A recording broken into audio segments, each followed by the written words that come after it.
Yeah.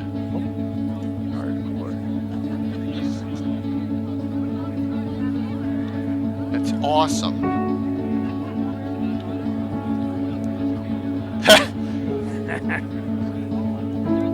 Tomorrow night, Reaper. Hopefully Tim's on tonight so we can all tell him we're happy to stay and Yeah. better. This would probably be the only day I was. You're really, really low, Casey, all of a sudden. Oh, I probably called me. Hang on. Is this too loud? No, it's perfect now. Okay, I turned it way up. There you go. Oh, it's all right. So dragons. Ooh, I know what I was looking Oh shit! I left all my books downstairs, but that's it. I mean, my monster manuals. But I really don't need them. I don't think.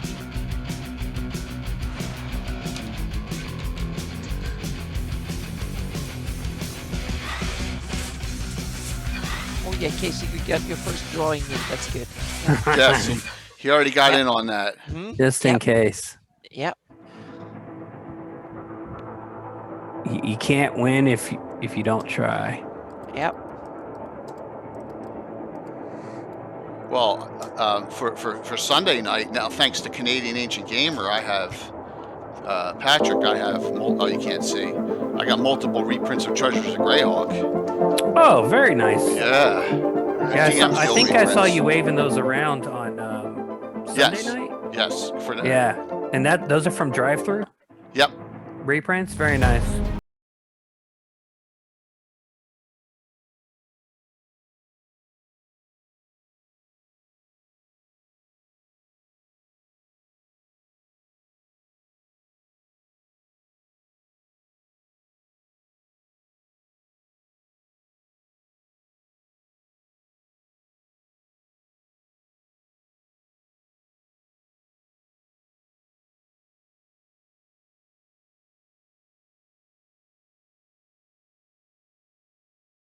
Dragon that I was grilling the Furiandi Triad, John DeBois, about. I Don't know. remember.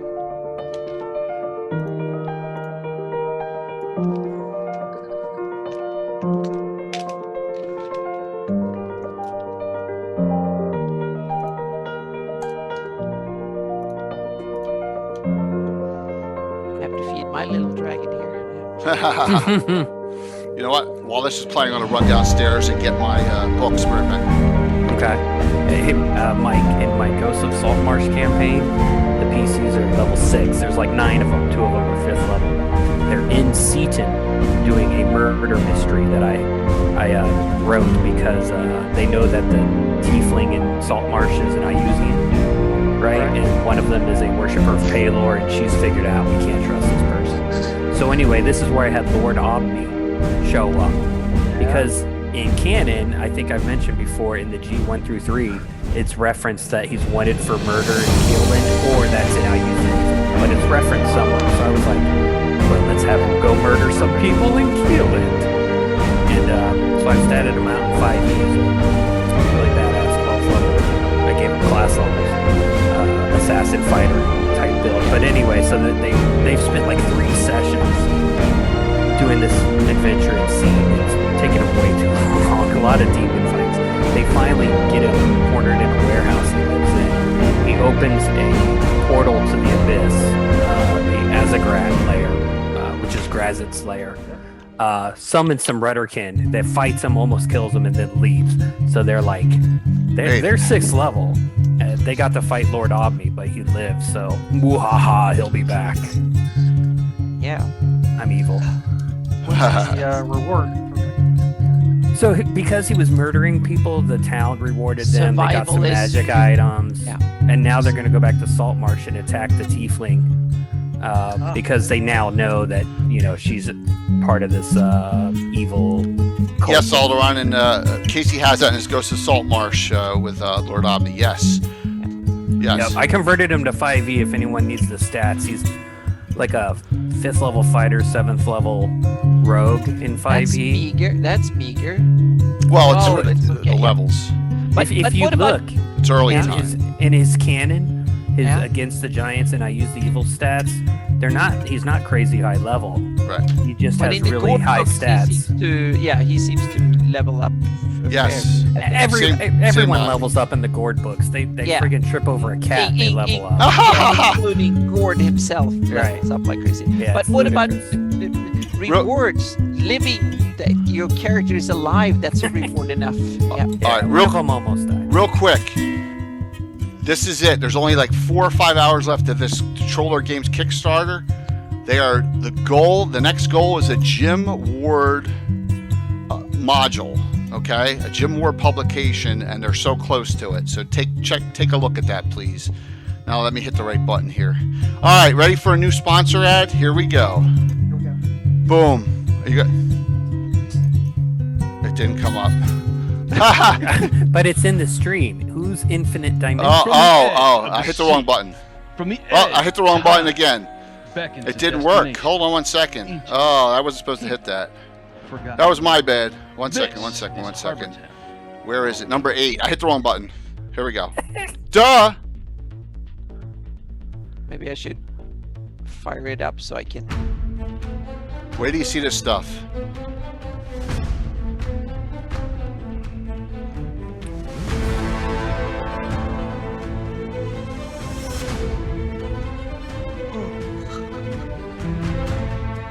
Holy cow.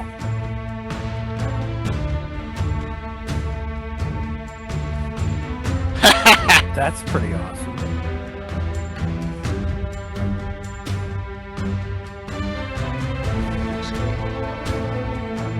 Yeah. 42 rooms. But that took him 8 months to print. Probably, yeah. Wow. And you know what'll happen as soon as you put that on your table, Jay? What, the whole table will fall? No, one of your players will cast Fireball and burn it. Look at this bridge. Wow. Yeah, so I'll run this at the end of the show too again. So hopefully they're sending you one of these already printed. Well, this is Yeah. this is Kickstarter. Oh no, this is Kickstarter. So we're getting what's called we got the Whitewood Abbey set. So if you go online onto their site, infinitedimensions.ca, you can see that set. This is brand new too. Wow, that's cool. Yeah. Here comes in Blue Box. What's up, John? Showing our newest sponsor, Infinite Dimensions. Thank you. Thank you for hopping on here.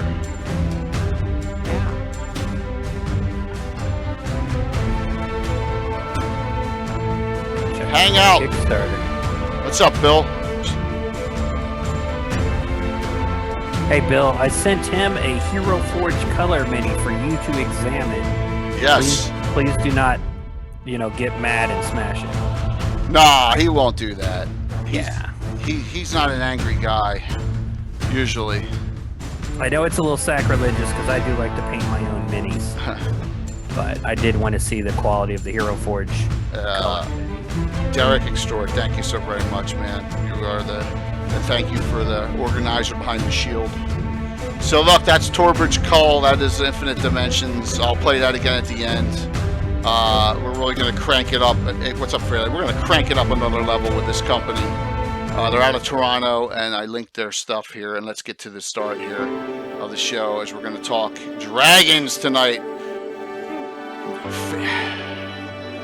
Famed or not tonight. So thank you all who have come over from Blue Box. And thanks, Excel. Yeah, Bill, I have Casey's figure for next Saturday night's game, so we'll take a look at that. We're going to crank this place up tonight. Look at that! Oh gosh, you guys just hype trained me before we're even on the main screen. Oh my gosh! What's up, Canadian? All right, Famed Dragons. I won't hold off anymore here. Boom. Good evening, everyone. Hey, I'm Jay Killor Gazumba. Another great night of discussion on Legends and Lore, episode number 74. Oh, I made it rhyme. With me tonight is the wonderful Greyhawk Mike Bridges with one of the most fantastic blogs of all time, Greyhawkery. We got Anna Meyer, the greatest Greyhawk mapper of all time, right, Anna? I say so. Well, Darlene is up there. I might contemporary. be. Exactly. I might. Well, she's still around. And I might reach her level eventually. We'll see. Yeah. And then I have the Bandit Kingdoms would be nowhere without this individual. Oh, well, thank you. Yes. Yep. And oh, it's buried. My book is buried. Oh, it's buried. Hold on. Casey Brown, author of the Bandit Kingdom summary. Oh, Mike. I had $5 ready for you, Mike. Casey took on WotC and won, just so you know that, everyone. So think about that. So what a great lineup tonight. A couple weeks ago, we did a bunch of famed monsters that were in modules, and we said we're going to hold off on dragons till tonight. And thank you, audience, for getting me a lot of these that we did not have in a Gabin. I think it was a Gabin 67 or 68. We actually did this similar, but we got much more detail now. And Jay Birchfield, son of John, thank you for that cheer. Really appreciate to keep that hype train rocking and rolling there. I'm excited about this because we have a lot of input. I also have Will. If William Henry Dvorak has some dragons he's doing on his blog. I forgot. Right. I forgot to. And I forgot to add that to his Twitch channel. My apologies, Will. If you're on, I think I saw you lurking. Please link that in so you can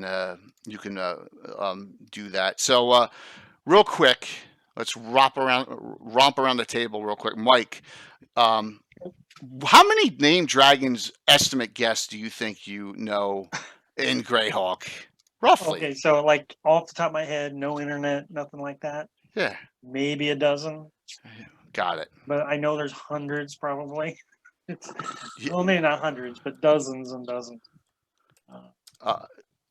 It's a good point. I mean, a lot of them are really, really difficult to know about.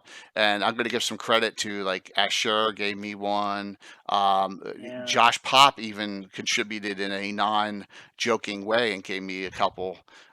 Thank you, Josh. So we have a whole bunch. Yep. Right. I think a lot of that has to do with games I've actually ran. So like some dragons are just going to be more famously known because they were in better modules, whereas others are just like briefly mentioned, and if you didn't run that module, you probably wouldn't have known they existed. Right. True. That is true. Oh, thank you, Phantom. I'm gonna go back to a little bit because normally I'm behind on followers. We're approaching our goal for the month already. Thank you. Trying to keep it rolling, but you're absolutely right, Mike. There's just so many, and we're gonna try and share as many of them as we there. Thanks, Will. I was supposed to put that in into your link, and I didn't. I will. I promise. Please check out the Greyhawk Companion. There are 3 named dragons that Will has put on his blog, and one of them is up now that we're going to discuss tonight too. So, Will, I would have invited you on, but I know you got a game tonight, so that's why I know you'll be prepping for that. So, Anna puts a lot on her maps, and we got a ton of maps to share with you with locations that they actually are, but I only think I have about a dozen maps. And there's got to be more than that, right? But the layers aren't maps. It's not that many that we can pinpoint with that accuracy, so to speak. And also, I probably know about a lot of dragons, but not that many that I can actually pronounce the names of. And I think that's one of the biggest problems with maybe dragons are supposed to be named unpronounceable, so you can't even figure out what the names are. So that's I try to name them a little bit easier, the ones I've named myself, so that you can actually pronounce them. So dragons naming themselves, I don't know if even they could pronounce their own name. Yeah, that's the thing. Meaning, they have true names like demons and others in Draconic, and then they have like a name that people in general call them, so to speak. Yeah. There's Carlos. Hey, Carlos. Hey, Carlos. Dragons are going to give themselves human type names, right? You know, that. Do if you know the true name of a dragon, would that give you some power over it or not? That just Either means way. it'll be a little nicer to you when it eats your face. Ah, good. Yep. Well, I don't know about that. They're not like demons and stuff. I don't even know if a lot of them don't actually want their names out. They do want their names out as opposed to Yeah. true. I don't think that, I bet you can scry on them easier if you know their full name. You think Yeah. so? Well, according to a lot of scrying rules, yes, depending on how you do it in your campaign. Yeah. I don't think non-planar entities have true names. I think dragons have names, humans have names, and you just scry, and either they have magical defenses or they just don't care, or they never know that they're getting scryed on. Yeah. Right. But like it is canon that red dragons want fame. They want their Yeah. name to be spread far and wide. I think that Yeah. goes all the way back to the monster manual from AD&D. Yep. But it's Yeah. certainly in other editions of the game. Yeah. And that's Dragons why want fame. Yeah. I think reds should be a lot more visible. Well, true on that. And we brought Casey in for his expertise and going to tell some stories about what it went on in the Bandit Kingdoms, especially with Yep. I want wonderful, big wonderful dragon. storyline behind in Living Greyhawk. And Bill, the Master Crafter / Scorin just said a great thing. I should have said it's Veterans Day, and any and all of you who thank you so Happy very much for your Veterans service. Day. I know Carlos. I know Carlos. Tim, the ever mysterious Tim Casey, right?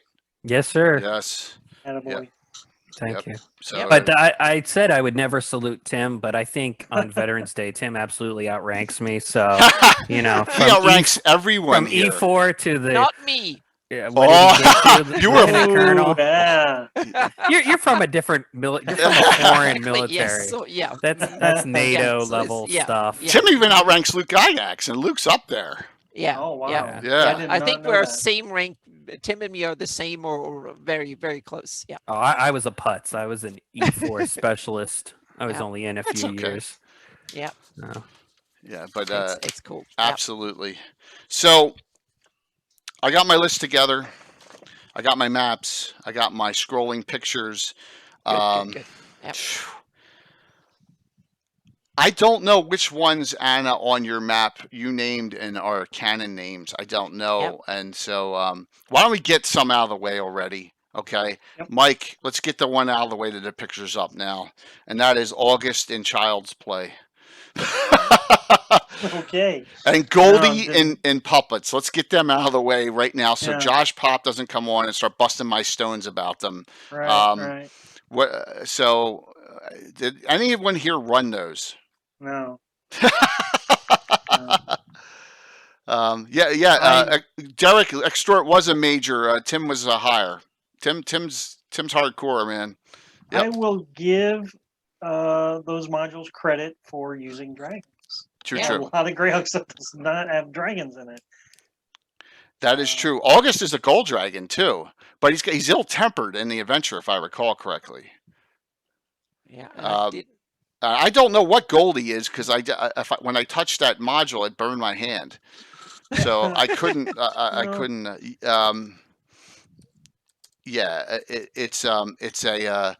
So I don't even know what Goldie is, but I wanted to mention them that in those two adventures, in Puppets and in Child's So Play. Goldie, there's a perfect example. If you want to take your campaign seriously, Goldie cannot be that dragon's real name. Well, It yeah, has to be a human Yeah. nickname. Yeah. right. Sure. Right. Only when they're hatchlings, you might call them that. Yeah. As soon as they can move Right. up to second age level, then skip that. When they can eat you, you don't call them Goldie anymore.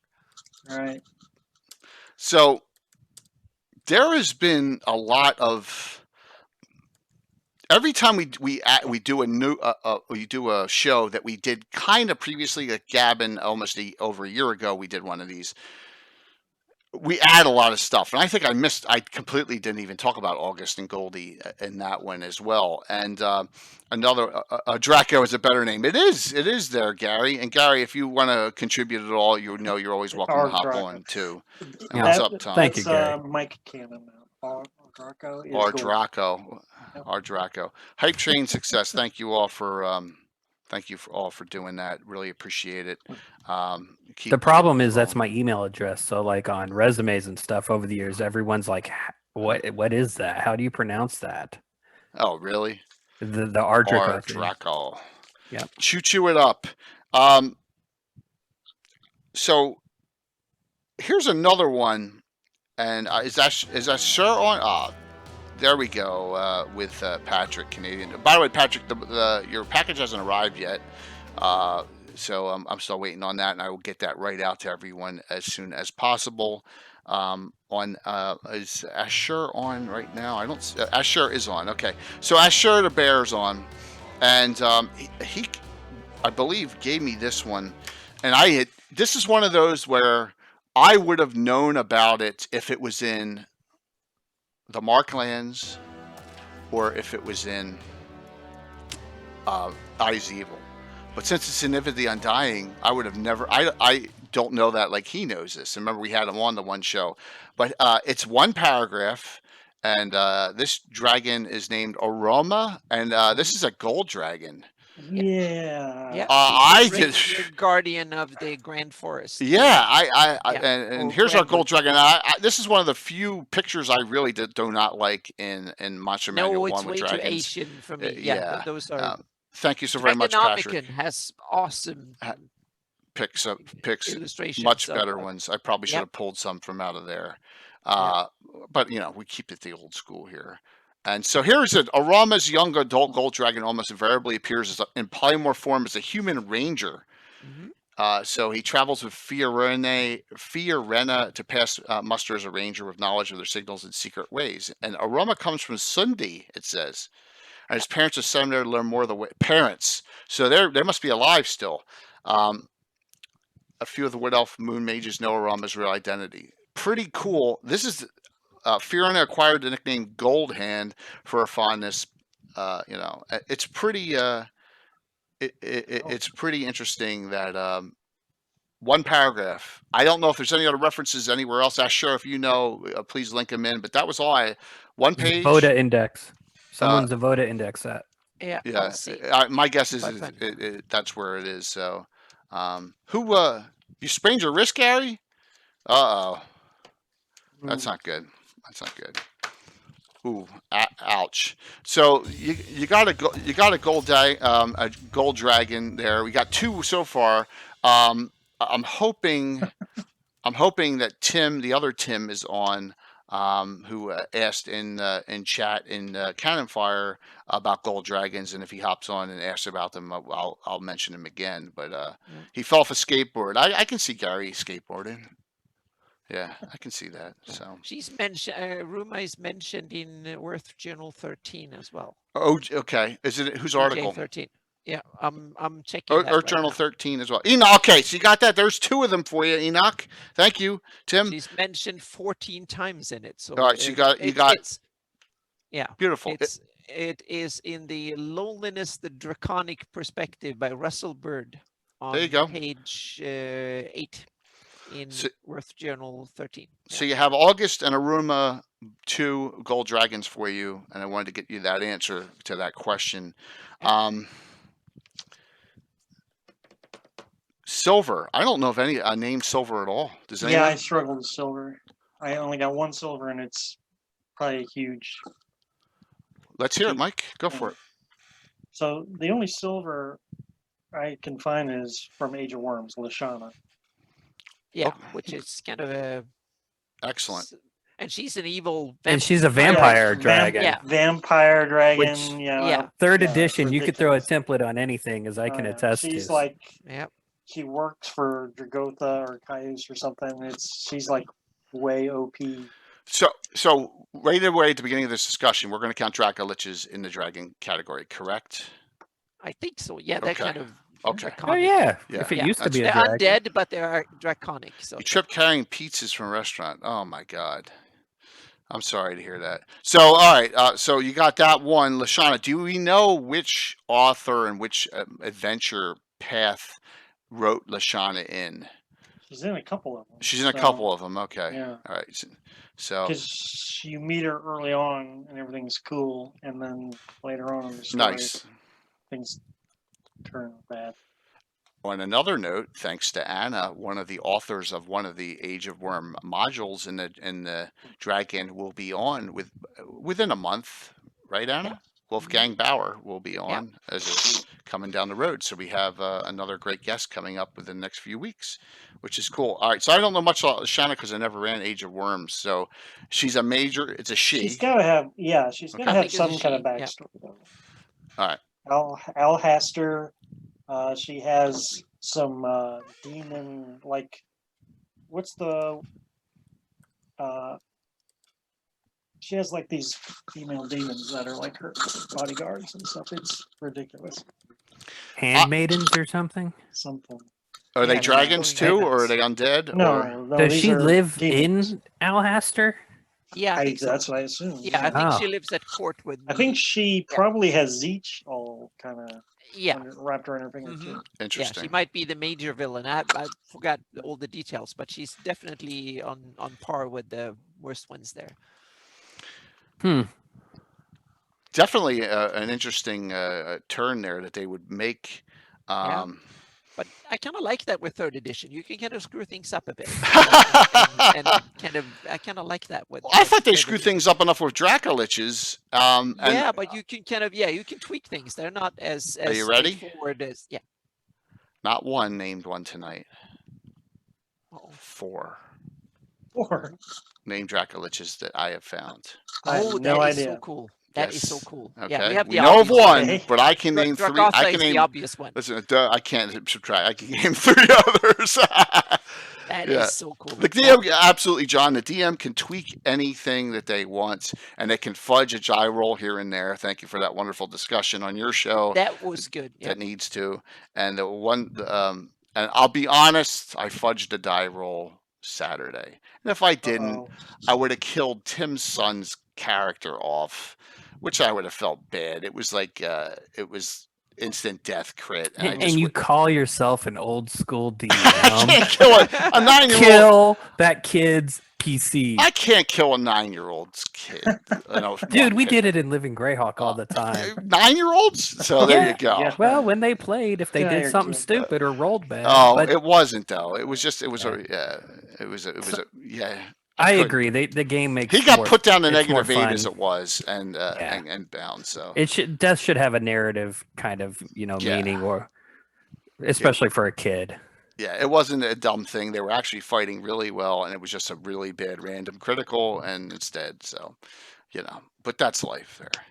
So how's he supposed to learn? Tim will teach him all he needs to know about entrenching tools. I guarantee you that. So I killed yours, Bill, because you're not a kid anymore. I did kill off not permanently, but I did kill someone on Saturday night. I did kill Bill's character, his Clark Mage Thief. She died. So there you go. So, Dang. yep. I got to be fair. I'm firm but fair. All right. Map time. Here we go. Hit the button and you see a blank screen. That's a very important map. All right. So here's 2 on this one. Oh, here's another gold for you, Enoch. Archeal, right? Is that correct, Anna? Archeal. Yeah, that's actually my. It's okay. That is. It's on you. This is from your map, right? Because This you- is from I my. don't- yeah. No, yeah, this is. Is that the published version of the map? Hang on a second, I need to check that. This Because is Archeal is your from- map. yeah. This is your Yeah. map. Exactly. That's my map. Yeah, because but that's that's not official. okay. That's from my campaign. So it's the gold dragon in my campaign that is kind of the protector of Selene and has an alliance with the elves of Selene. And then you have another one on that one too. That's Rothkor. I made the name, but the dragon is from the Gord books. And that's the And green that dragon they plays see it. flying, correct? Exactly. That comes flying up from them and when they fly Huh. over. So I just gave him the name Rothkor because I just wanted to give him a name. So and then I put the name on my public version of the map. So But there you Archeal go. is my version. He's one of the in my campaign. He's one of Bahamut's protectors, one of the 7 gold dragons that protect Bahamut because they have a connection. So he's having and Castle Vanador is his kind of official abode where he kind of greets diplomatic and do stuff like that. And then he has a secret lair in north of it. So yeah, well, not that secret, but Anna, can I ask you a Bahamut question? Absolutely. So do all 7 of the gold dragons live on a worth in your kind of multiverse? No, they don't. Okay. They Good. and some of them have lairs in several places too. So they kind of move around. I see where Bahamut places them. There are his ambassadors. There are his kind of guardians and all sorts of stuff. So they do his bidding. So he moves them strategically where he thinks they're needed for his upholding his domain Right. and kind of his interests, so to speak. So they act on his behalf and do things. So, and now we're talking draconic times. So he doesn't move them around every week. It might be every century Right. or something, because these are major gold worms. So they are enormously powerful, almost deity powers in themselves. Right. So they when he placed them in a world, it's in order to meet some sort of make an impact. So and so Archaelis kind of placed there when he saw a lot of evil kind of starting to overturn the Flannies, and so he put its central location with someone he could trust. So do you have locations for any of the others off world? Like, are any on the moons, or is any in Forgotten Realms, or even Kryn? No, I skipped it. Yeah, I simply assumed that some of them are out somewhere where I don't even have the scope in my games, and you always keep a few at home, and some of the other ones roams the plane, so to speak. So you can have one roaming the astral plane and so on. Or the lawful good plane, whatever that one is, heaven or. Oh yeah, there will be Arcadia and stuff. Yeah, like Arcadia. And also the Feywild would have one or two that kind of guards the entry into the good realms. And just like Tiamat will guard the gates of hell, then some of the good dragons would guard the opposite. And also maybe Sigil and these kind of central location might have one, and also they are usually shapeshifted into whatever creature their dual identity is, so to speak. Yeah, that the Cannon Fire cheat list for dragons is really nice. Yeah, really nice. So Nagoya Joe brought up Falx. Now, Egg of the Phoenix is a mega adventurer, and if you own the actual R series modules from the RPGA, you're a rich man, especially if they're signed. Those original ones are some of the most valuable modules out there. I have the original Egg of the Phoenix. I ran it once. It's on my wall of fame. I do not remember, it was so long ago, where I placed it. I think I placed it in Furiundi to start. Yeah, I don't know where it's not a fair Greyhawk adventure to begin with. I think it's one of these neutral ones, if I remember correctly. But it is favorite gold. So thank you guys. Might have forgotten my favorite gold dragon, unless there was discussion on her before I signed on. Well, give it to us, Carlos, because we've talked about August Aroma. We talked about Goldie, so we're getting some of them here, and good to see you on. And I've got a Living Greyhawk Gold whenever. Good. Carlos pops in, if he tells us. There we go. You have a Living Greyhawk Gold. Where is that located? Shield lands in Furiundi. Okay. Gildor Arkhanix. He was very active in the Ayuz Meta Regional adventures. He's referenced a few times in my book because we had a little crossover with those regions, but basically, he stays polymorphed into a humanoid, I think mostly human form, to avoid getting the attention of Ayuz and whatnot and other evil dragons, right? Because I think one of the things we're not talking about yet is dragons would probably predate on each other, right? You get to be a big, powerful dragon. What's the only thing that really scares you? A bigger, more powerful dragon. Oh my gosh! Yeah. This guy would go and help, give plot lines to adventures. And sometimes you knew he was a gold dragon, and other times you didn't. So this is why you need to. Everyone needs to go to Carlos's Patreon and sign up for it. So Carlos mentioned another gold dragon too, which I love, and I use this player NPC in my campaign. That's Karestein from Karestein's Castle. I mean, Ambara is her mount, right?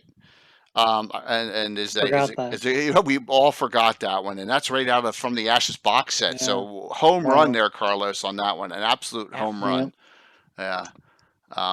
Absolutely. It's easy to. I think it's easy to overlook the good dragons because you're not actively trying to fight these things. Yeah.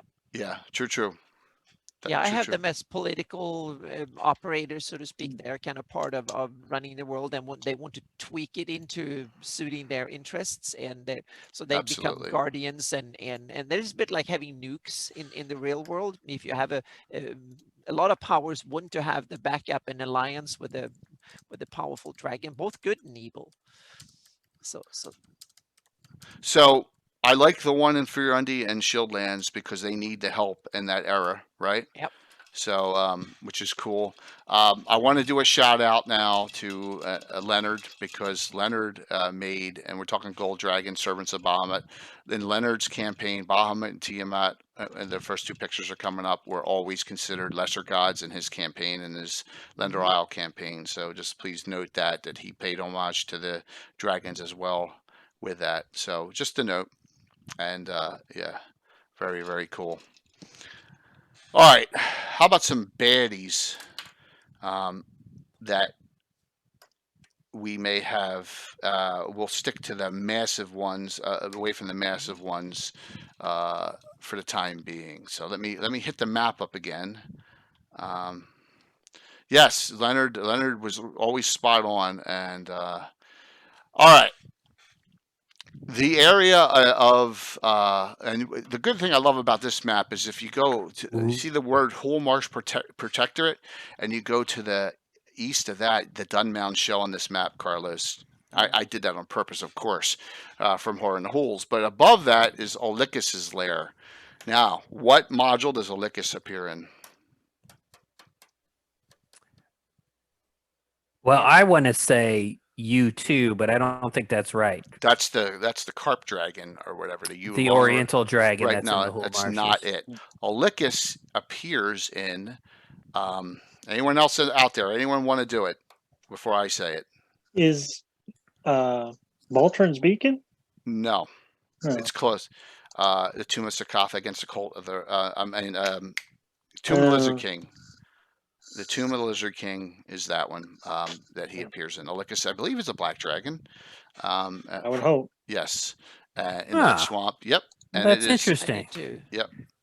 Because we have the Oriental Dragon in U2, right? And it's not named. It's just a way overpowered dragon in the middle of a low-level adventure. When the PCs go to fight Thousand Teeth, the crocodile, I don't know if it's called Thousand Teeth in the original U2, but it is in Ghosts of Saltmarsh. Yeah. In U2, the original British version, UK version, there is an Oriental Dragon that is the master. The crocodile is the controls pet. it. Yeah. Yeah, and the dragon gets mad when you kill the crocodile, and if you're a DM and you've got a mad dragon, you would just kill these fourth level PCs. Wow. And it happened in my game, and Tim's dad, John, who Anna has played with, lost Gaither II to that dragon, and was dead, and I think failed his raise dead on that. So actually, that dragon permanently killed off someone back in the day. And when they converted these to Ghosts of Saltmarsh, they got rid of the Oriental Dragon, and they reference black dragons. They're in the random encounters tables for the whole marshes, but I don't think they name any of them. I ended up taking a young adult black dragon, 5th edition, giving it some spell casting ability because 5th edition doesn't default to that, and made it a pretty buff little young adult black dragon. And in my Ghosts of Saltmarsh, this guy is taking over the lizard folk. He's like, he wants worshippers and he wants minions, and the PCs are horrified because they accidentally helped enable all of this. And now I've got to figure out what am I going to do with this black dragon? Well, that's cool. But if you want a reference in old school of where that dragon, the stats or whatever, it's in Tomb of the Lizard King. Well, that's really good to know. It's not as powerful, I don't think. And here, let's note this person is following us now too. All right, there you go, Casey. So. Oh, cool. Yes. That was Stephen Bradley McFarlane. Awesome. Yep. But this is some of the tidbits you get, and here's the cross references where did they do a good job or not in Ghosts of Saltmarsh for 5th edition. It sounds like they got that Black Dragon idea in there, and they took it from Tomb of the Lizard King because it's in the area, which I kudos and give them credit. There's a Black Dragon picture from 1st edition Monster Manual. Well, it's not hard to say, like, look, we've got a big swamp. There should be black dragons in it. Who knows if they looked at the old module Tomb of the Lizard King? Because quite frankly, some of the things from U1 through 3, they don't really adhere to. They didn't look at DMG2 from 3.5 for all the stuff they had developed for the town of Saltmarsh. So it's hit or miss for me as running it.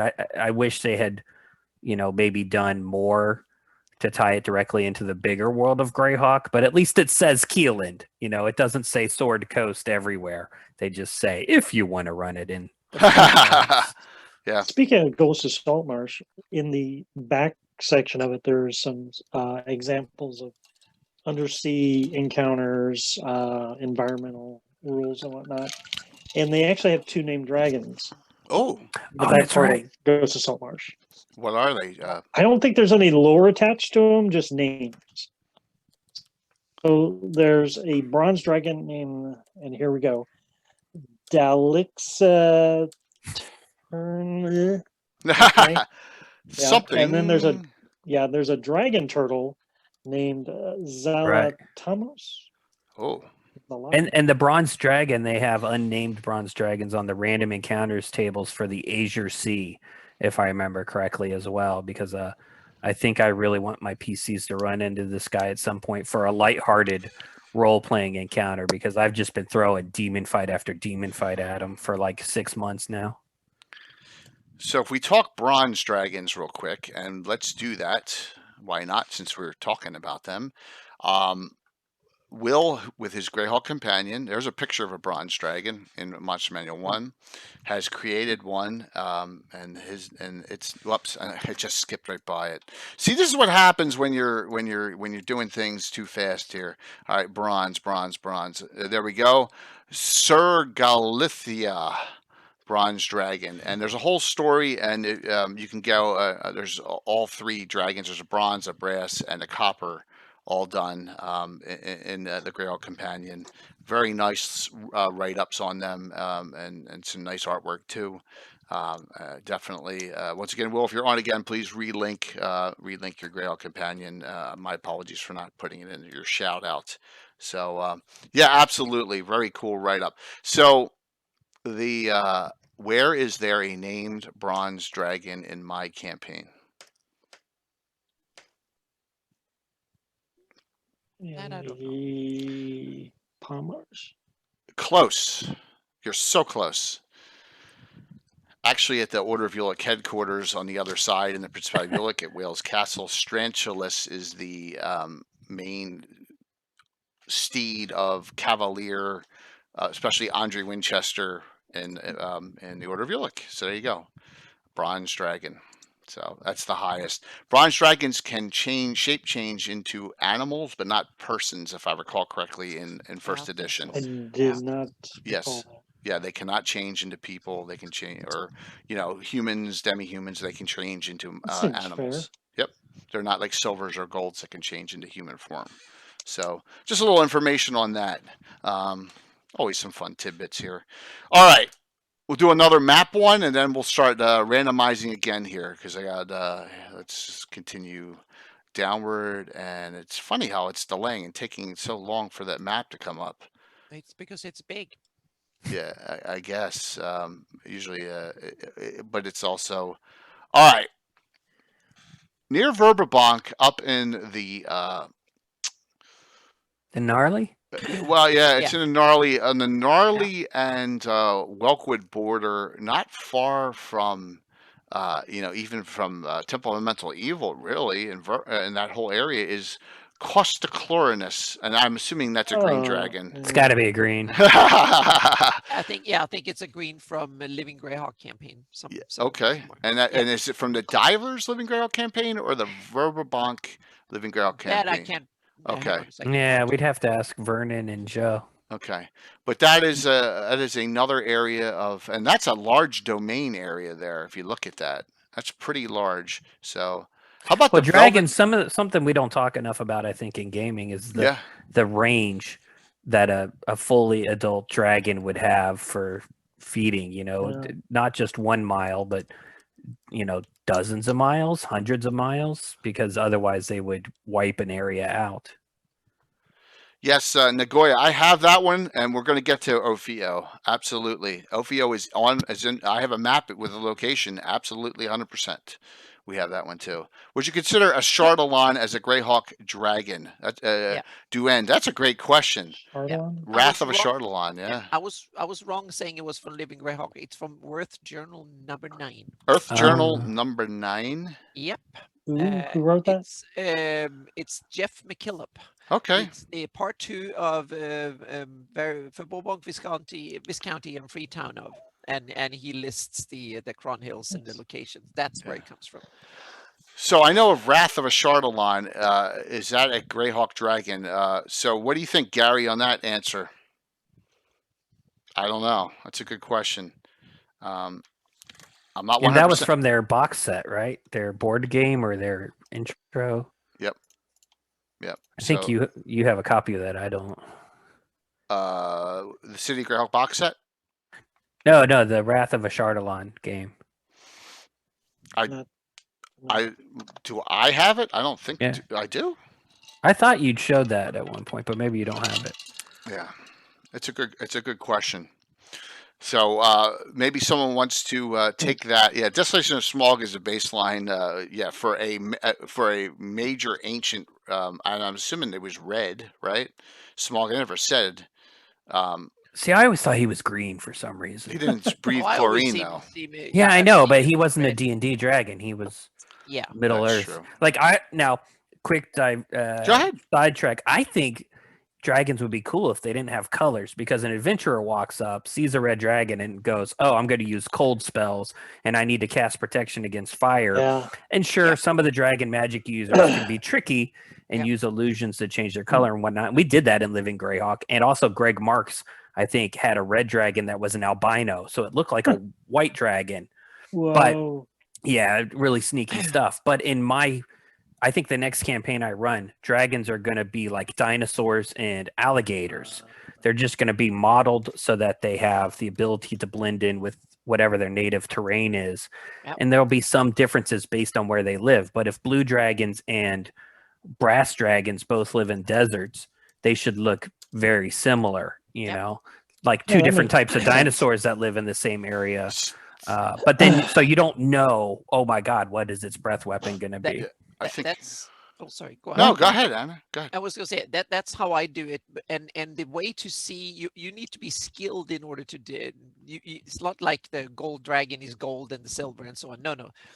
And the only way to really see it is the eyes, and you can see the it crest, maybe the mouth, and certain things. So you're really close, you can maybe see it, but at a distance, no. They are much more camouflaged, more dull in colors and stuff.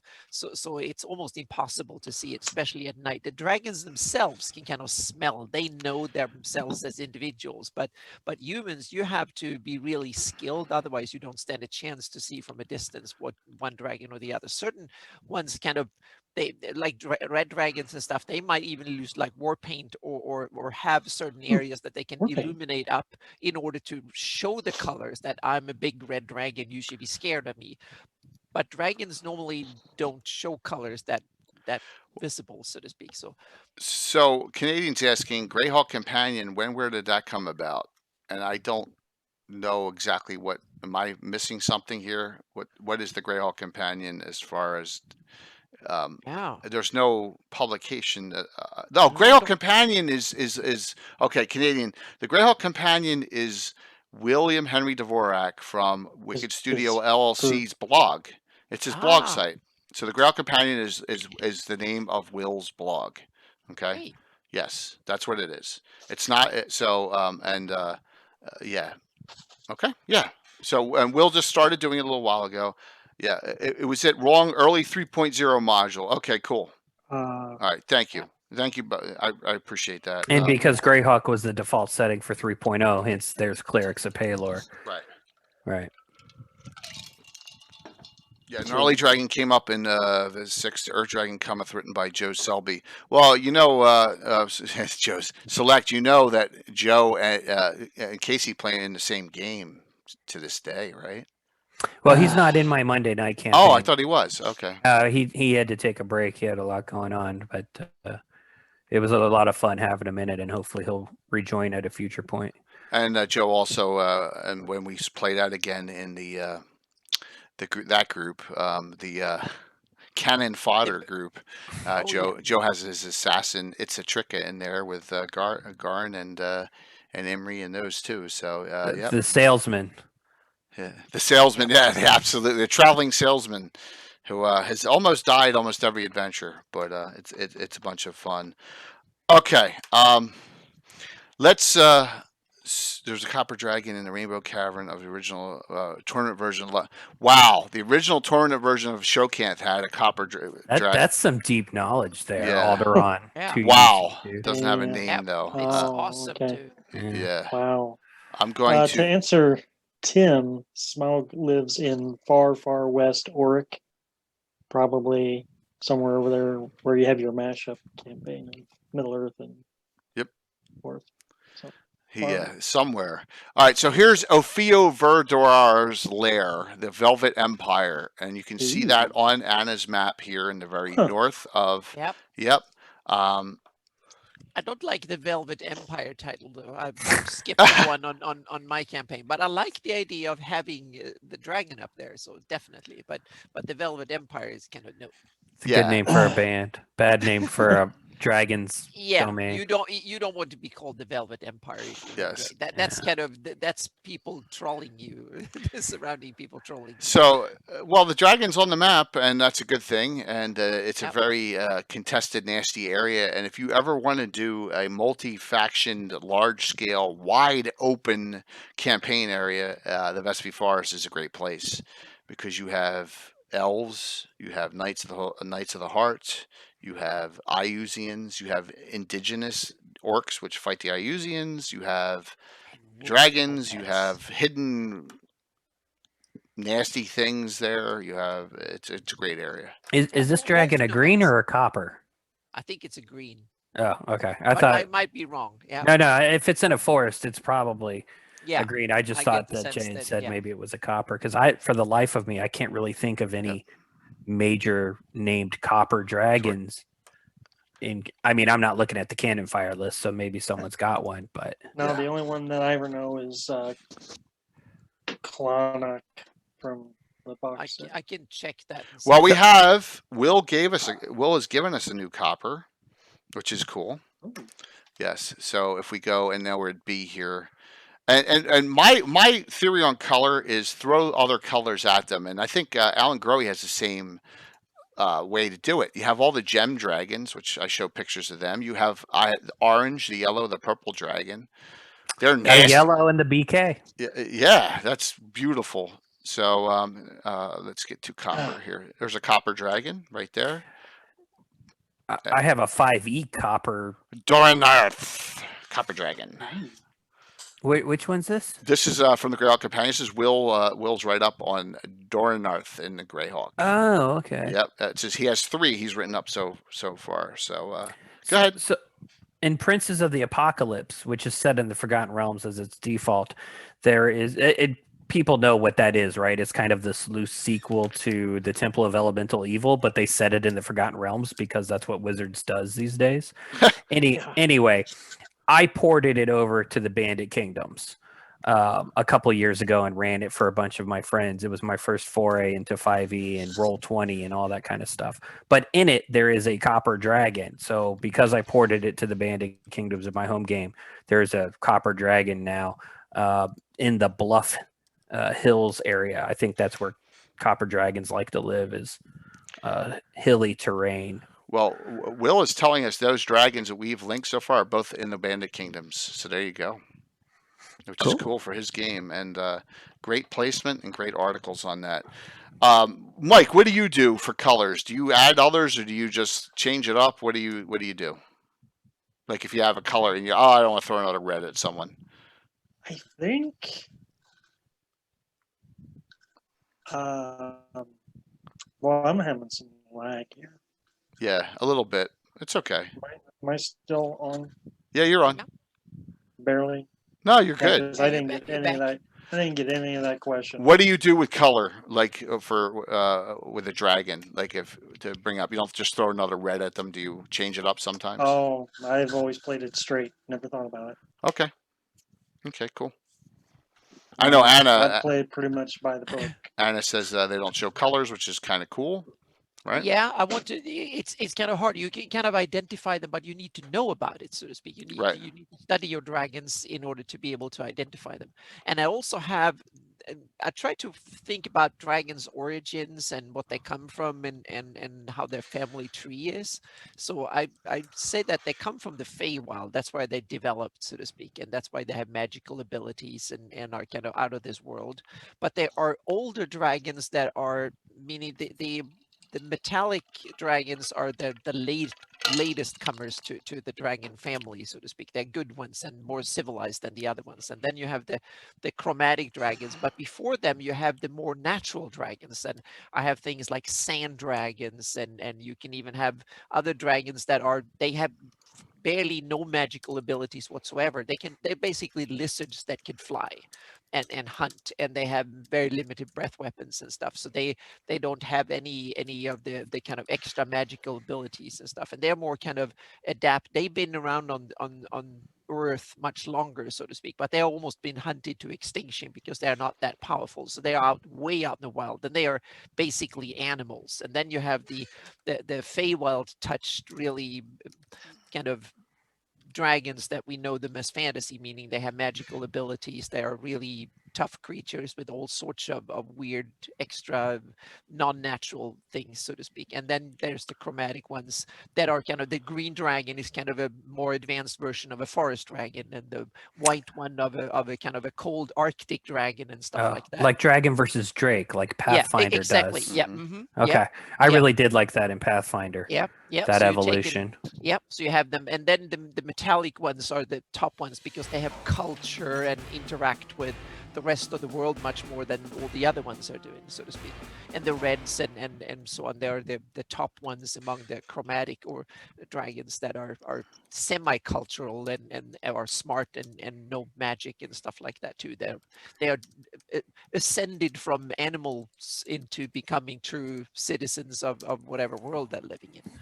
So that's why I try to, but it's me going nuts on ecology and all sorts of stuff.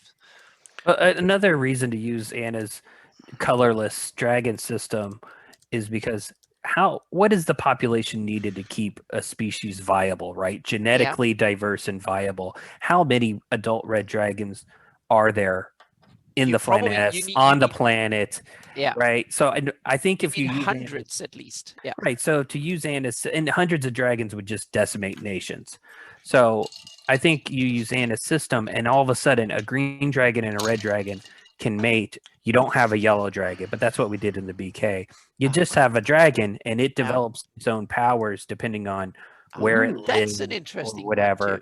Yeah. And so you don't have to worry about the color, and then all of the dragons become genetically available, for reproduction and whatnot. That's a cool. That I haven't actively done it, but I've thought about it. But also, I see that not only Worth is part of their habitat, so to speak, meaning these are powerful creatures that can even roam plains. So the Feywild is definitely open for them, and the outer plains and the of various kinds and stuff. So dragons, they roam bigger than the world, so to speak. They can even reside into the plane of shadow, astral plane, all sorts of stuff.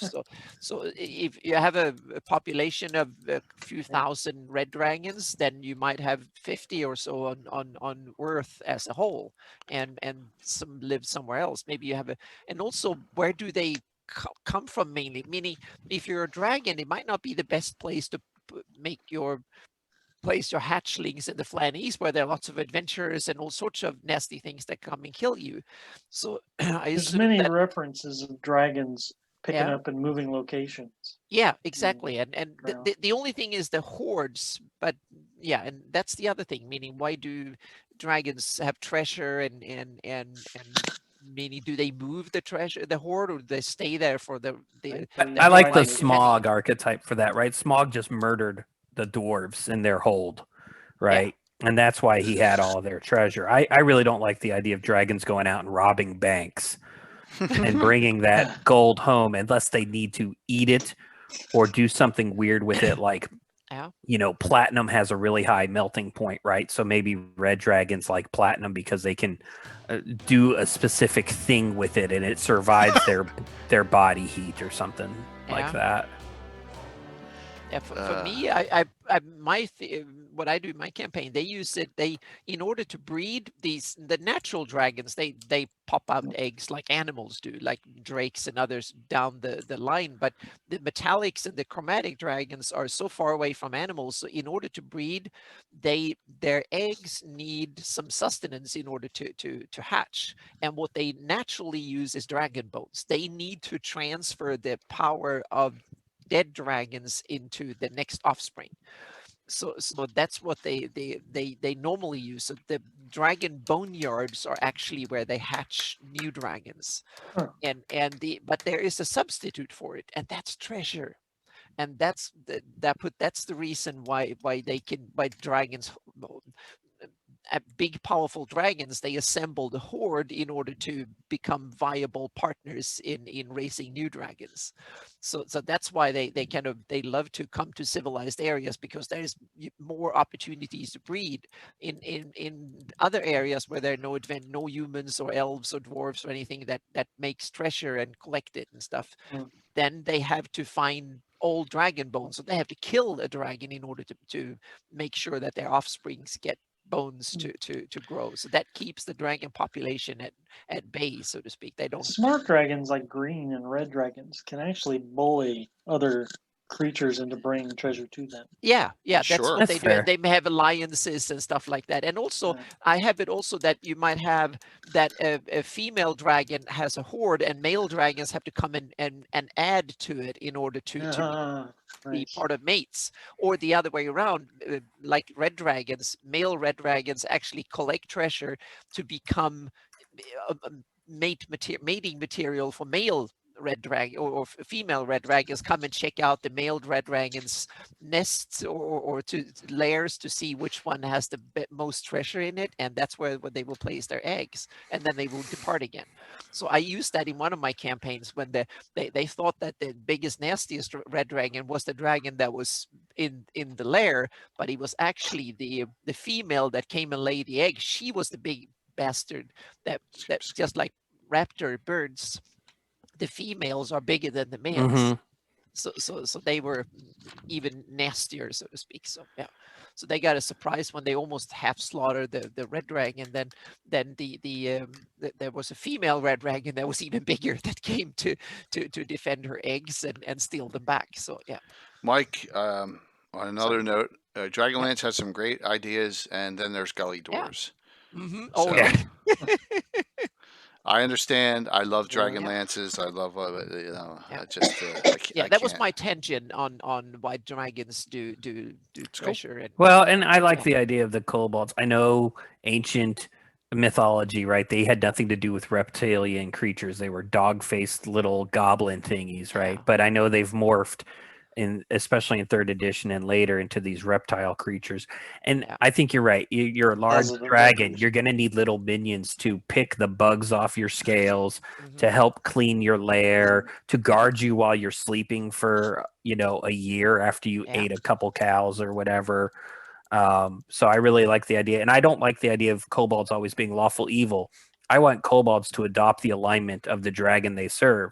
And when you use a colored dragon system, to adopt their color. So I have gold kobolds and I have green kobolds and I have, red kobolds, and they want to worship and live with a dragon.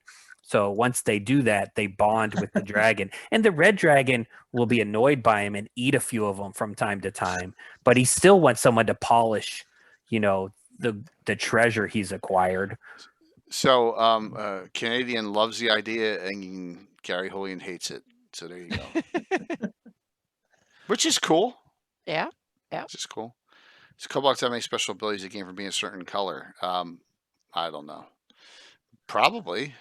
Yeah, I give them the elemental resistances that matches the dragon, so that when the red dragon gets pissed off and breathes fire on them, they're not all disintegrated. Oh, Seeker, you just mentioned half dragons. Did not remember that. We'll talk about those later. Yes. When we get to BK. So Gildor's never really Kender as well. Yeah, it's cool. I don't know, but it had some good ideas, definitely. All right, green dragons. Just I don't know what Hasferenses if he's green or not, but here's my green dragon adventure I did a while back in the Vespi, Florinoxus. Why did I name him Florinoxus? Because fluoride, everyone knows hydrofluoric acid's the nastiest acid. It'll eat through anything, so that's what I named him. There Very you go. nice. Yeah, that was cool. That Yeah. was good. That was a cool fight back in the day in the Vespi Forest group with all the druids.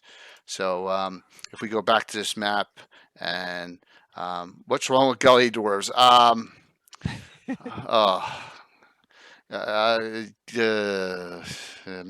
can't go there. I don't want to. I don't want to end up with another vampire thing here.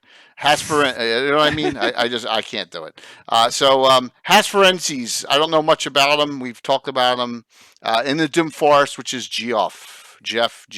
There we go. He was killed off eventually. I think they mentioned when we had them on for. I thought that Is that a shadow dragon?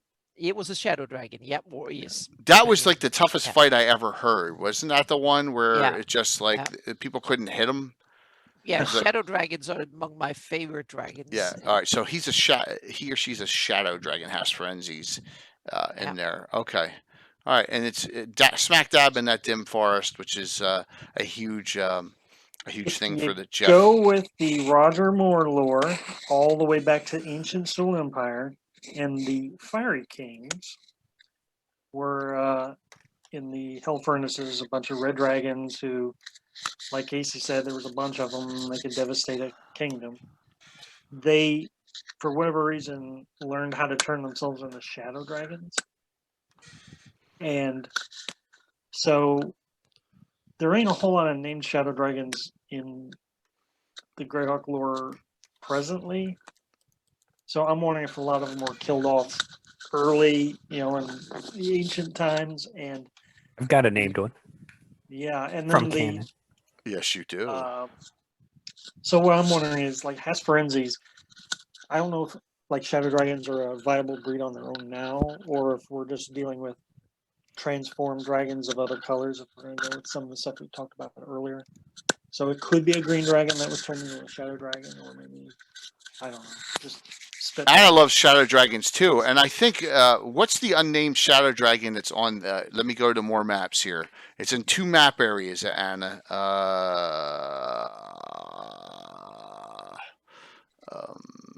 Here we go. Not Evan.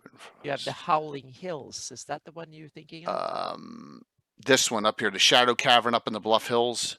Yeah, that one. I don't know the name of that one. Okay, So, and then and also I'm not even sure.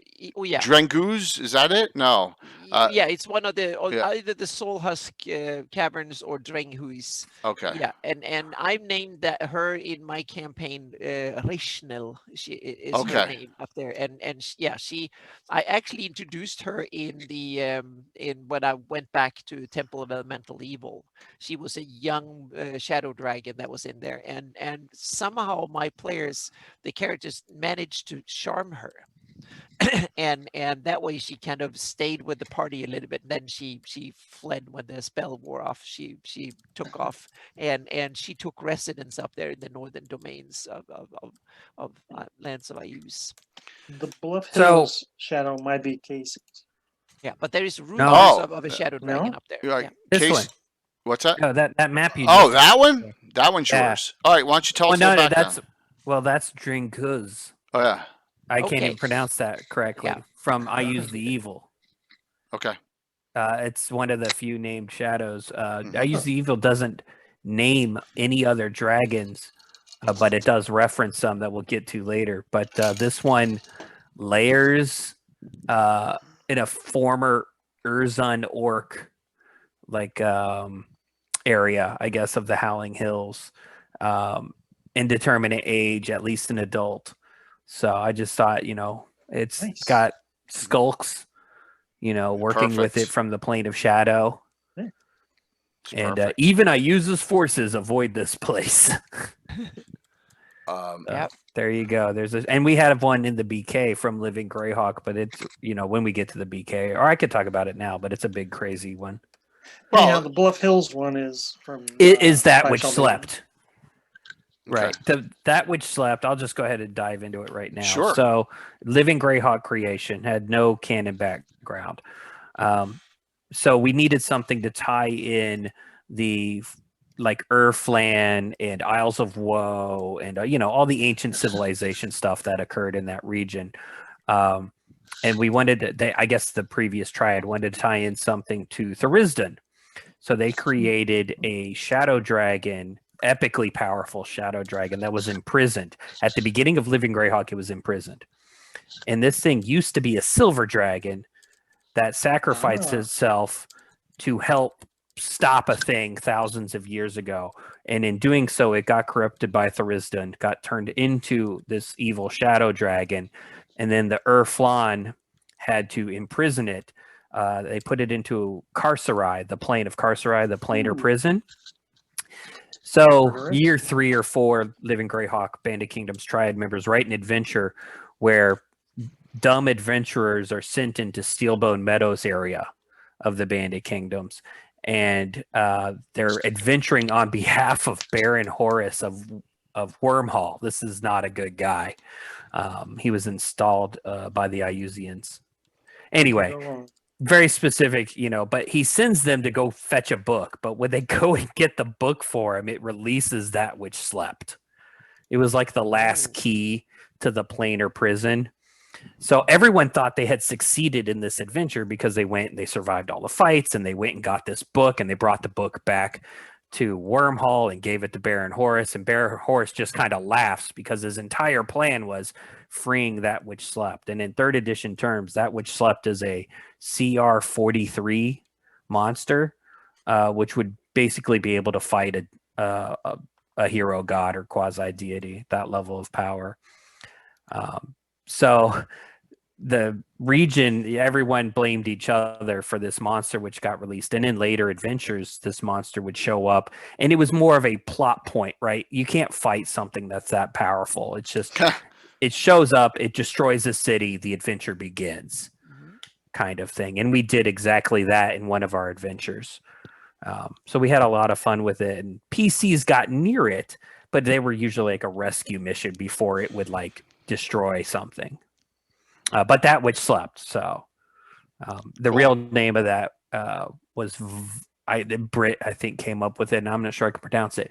Vorlornir. Vorlornir. Nice. Cool. Oh, and it's tied into Davier the Lich. So it was an associate of Davier the Lich when it was a silver dragon. Yeah, Brit went really deep with the lore, and it's tied into Neryl's Bane as well in our canon. So it's really intricately tied into the Felry Forest area of the Bandit Kingdoms. And then there were adventures to try and re-imprison it, and that was going to be the year 8 plot point. But they didn't tell us. They told us the campaign was ending before we had time to finish that. So, if I ever get a hold of, the post Living Greyhawk rights to Greyhawk from Wizards of the Coast, there's a crazy monster still there because the adventurers were never able to put it back away. Damn. Cool. So let's go on to some really nasty dragons, starting with, how about Red? And Red, and let's talk. Yes, Red, and there's a picture from Red, and then, all right, I'm going to give credit to Josh on this one, and there's a picture of we believe that's Hookface, but it could be Hookface's son, Gotrod, which is also mentioned in the Cauldron Shackled City series. Oh, there's another one, Flame, by the way, from dungeon number 1. Never read those. What's that? Cauldron series, never read them. Yeah, because remember they were placed post Greyhawk, correct? Right. Flame Right. is reborn in that one, and there Flame's is a one good of one. mine, which we'll talk about. The Wounded Worm. There's a ton of them, but let me go down to the Cauldron map here. Doom, doom, doom, doom, doom. There we go. There's Hookface's lair there, right north of Cauldron. Wait. Yep. The red dragon's name is Hookface. Yeah. That's what I'm talking about. That's a human name. That's like Taserface from Guardians of Yeah. the Galaxy 2. Right. Blame Eric Mona. It's Oh, from okay. Shackled City. What? Yep. Yeah. Mm-hmm. Yep. So It is. You can blame Eric Like, Mona and James can't be the Jacobs dragon's name. for that. So, unless it was raised by Gotrod is his son, which you can, it looks like you deal with in that series. There's also in the Shackled series. There's also, and thanks to not Eric. Okay, who was it? Gary. Who was Shackled? Was it James? So Taterface Johnson. That's funny. I think we should just pretend this is like a weird dragon word, and it's like Huak Fachi. It's it's a Klingon red dragon name now. One of and right. It's metaphorical. It could be. It could be. Maybe it's because they got that hook on their nose. I don't know. It's one of those interesting things. But if you go down to the Cauldron Shackled City series, you also have one of these things there, right? You have a Draco Lich in that series as well, and here is a picture of the green Draco Lich that is in that, and I forget the name already of this one. I thought I had it down in my notes somewhere. Oh man, you got me on that. So what is it, Casey? Come on, man. I'm not a Draco Lich person. Yeah, I meant Josh. Josh Big Pop. Face. Yeah, it's not. Oh my gosh, I thought I wrote it down on my notes. Slimy but I death didn't. beak face. I didn't, but hold on. There's an easy way to do it. I have it linked, the picture of it, and the name of this is Vitreous Bale. Vitreous Bale. Okay. Yeah, Vitreous Bale was a little bit better. Yeah, Vitreous Bale is a powerful Draco Lich, cool and dangerous in life. Yes. So were Draco Liches first created on Earth or the Forgotten Realms? Earth. Because I remember them showing up in the Forgotten Realms novels. I don't recall them being predated in the Greyhawk stuff. Okay, I can just debunk that right then and right now. Okay. What year were the Forgotten Realms novels written? I don't know. What year was the Free City of Greyhawk box set done? So it's 84? Okay, I thought it was 83. Well, it could be. All right. Well, I'm about to prove. I would ask Mike those kinds I'm about of to questions. prove Draco Liches are from Greyhawk. Are you ready? This is one of my little tidbits. The Free City of Greyhawk. I just ran 2 Draco Liches a couple weeks ago, if you remember, during that one adventure I did where they now I ripped it off from this, but they were in the Lord Mill Mountains and they were buried there and they came out. Remember that one? All right, but here it is. Oh, the cards. The adventure card Shadows of Terror has, and this is set. The good people of Hornwood report terrible happenings at night, monstrous shadows flying overhead, bringing numbing chill, weakness, and death. Okay, now this is from that box set. And here we go. There they are. Dark Star and Gloom Whisper, young black Draco Liches. All right? Oh. Their first appearance, huh? That's what, as far as I can predate it. If anyone wants to, whatever. Okay, yeah. So it was whatever year it was, and I should know this. It's probably 89 or 87, whatever it was. This is where they're in there. They're in that. So that's the first ones I have ever seen as a Draco Lich, but they are not Draco Liches. They're Draco Liches. So that's so now with those 3 that we have a 4th one. Which is a major one named, and we'll get to that one shortly, very shortly. So, if you want to debunk that, yes, City of Greyhawk box set was 89. World of Greyhawk. Thanks, Jason. I got them all. My brain's fried here. Was Dragotha, Dracolich, Scarlet? Yes. All right, let's do them. Let's do Dragotha now, right? We got it. So Dragotha is, and if you were on Sunday night, you have. I can't show it to you now, but I'll show it to you when we get back. Man, this thing is slow tonight. This is what happens when you update stuff and you think you make things better and then you make it worse. It's very slow for me. There's Dragotha's Lair in the Rift Canyon Worm Coral Fissure. Yep. White Plume Mountain. See, that I don't agree with. No? Okay. Where do you want it? Okay. White Plume Mountain, right? Isn't he under okay. White Plume Mountain? On the map, there is an arrow away from the map. And it has Morgenstaller and White Plume Mountain on this map. No, she doesn't do that. There's a Dragon Canyon over to the east, Dragon Valley or Dragon Rift or whatever it is. But I never thought that's Wormcrawl Fissure. That's where Cayuse's stuff happens, right? Why would Dragotha be there? And because Dragotha was tied to Tiamat. Okay. Right? That's an Age of Worms thing. Yeah, I think that's an Age of Worms thing. And we had Eric on and those others. So where should Dragotha's Lair be placed? Isn't he under White Plume Mountain? No, I don't. In canon? No, I don't think so. But that's just my kind of interpretation. Jason, from the very because there's where am I The classic map has the. Why don't we like everything's on the edges? Why don't we look at the Bruce Cordell RPGA adventure that I linked to everyone? Oh wow! That we got on Sunday night. Yep. Okay. What? You see, Casey, what you miss when you're not on. Yeah. 20 years ago, those fragments also revealed the location of White Plume Mountain. So, Dragotha's Lair is an ADD adventure designed to supplement and showcase the adventure return to White Plume Mountain. So, there's maps here. And let me show you the map. Here is the map. Okay? Dragotha's Lair, and there's the Great Swamp, and there is... Great Effluvial Swamp. And where's the White Plume Mountain on that? That's it right there. Yeah, but that map is kind of backwards from other sources, so it kind of doesn't match. That person who did that map hasn't seen other maps before.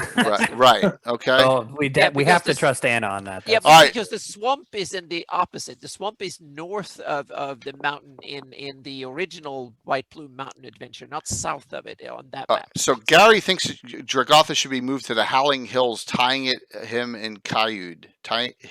I'm saying that Cayuse is what you want to say. I thought Dragotha was a she, not a he.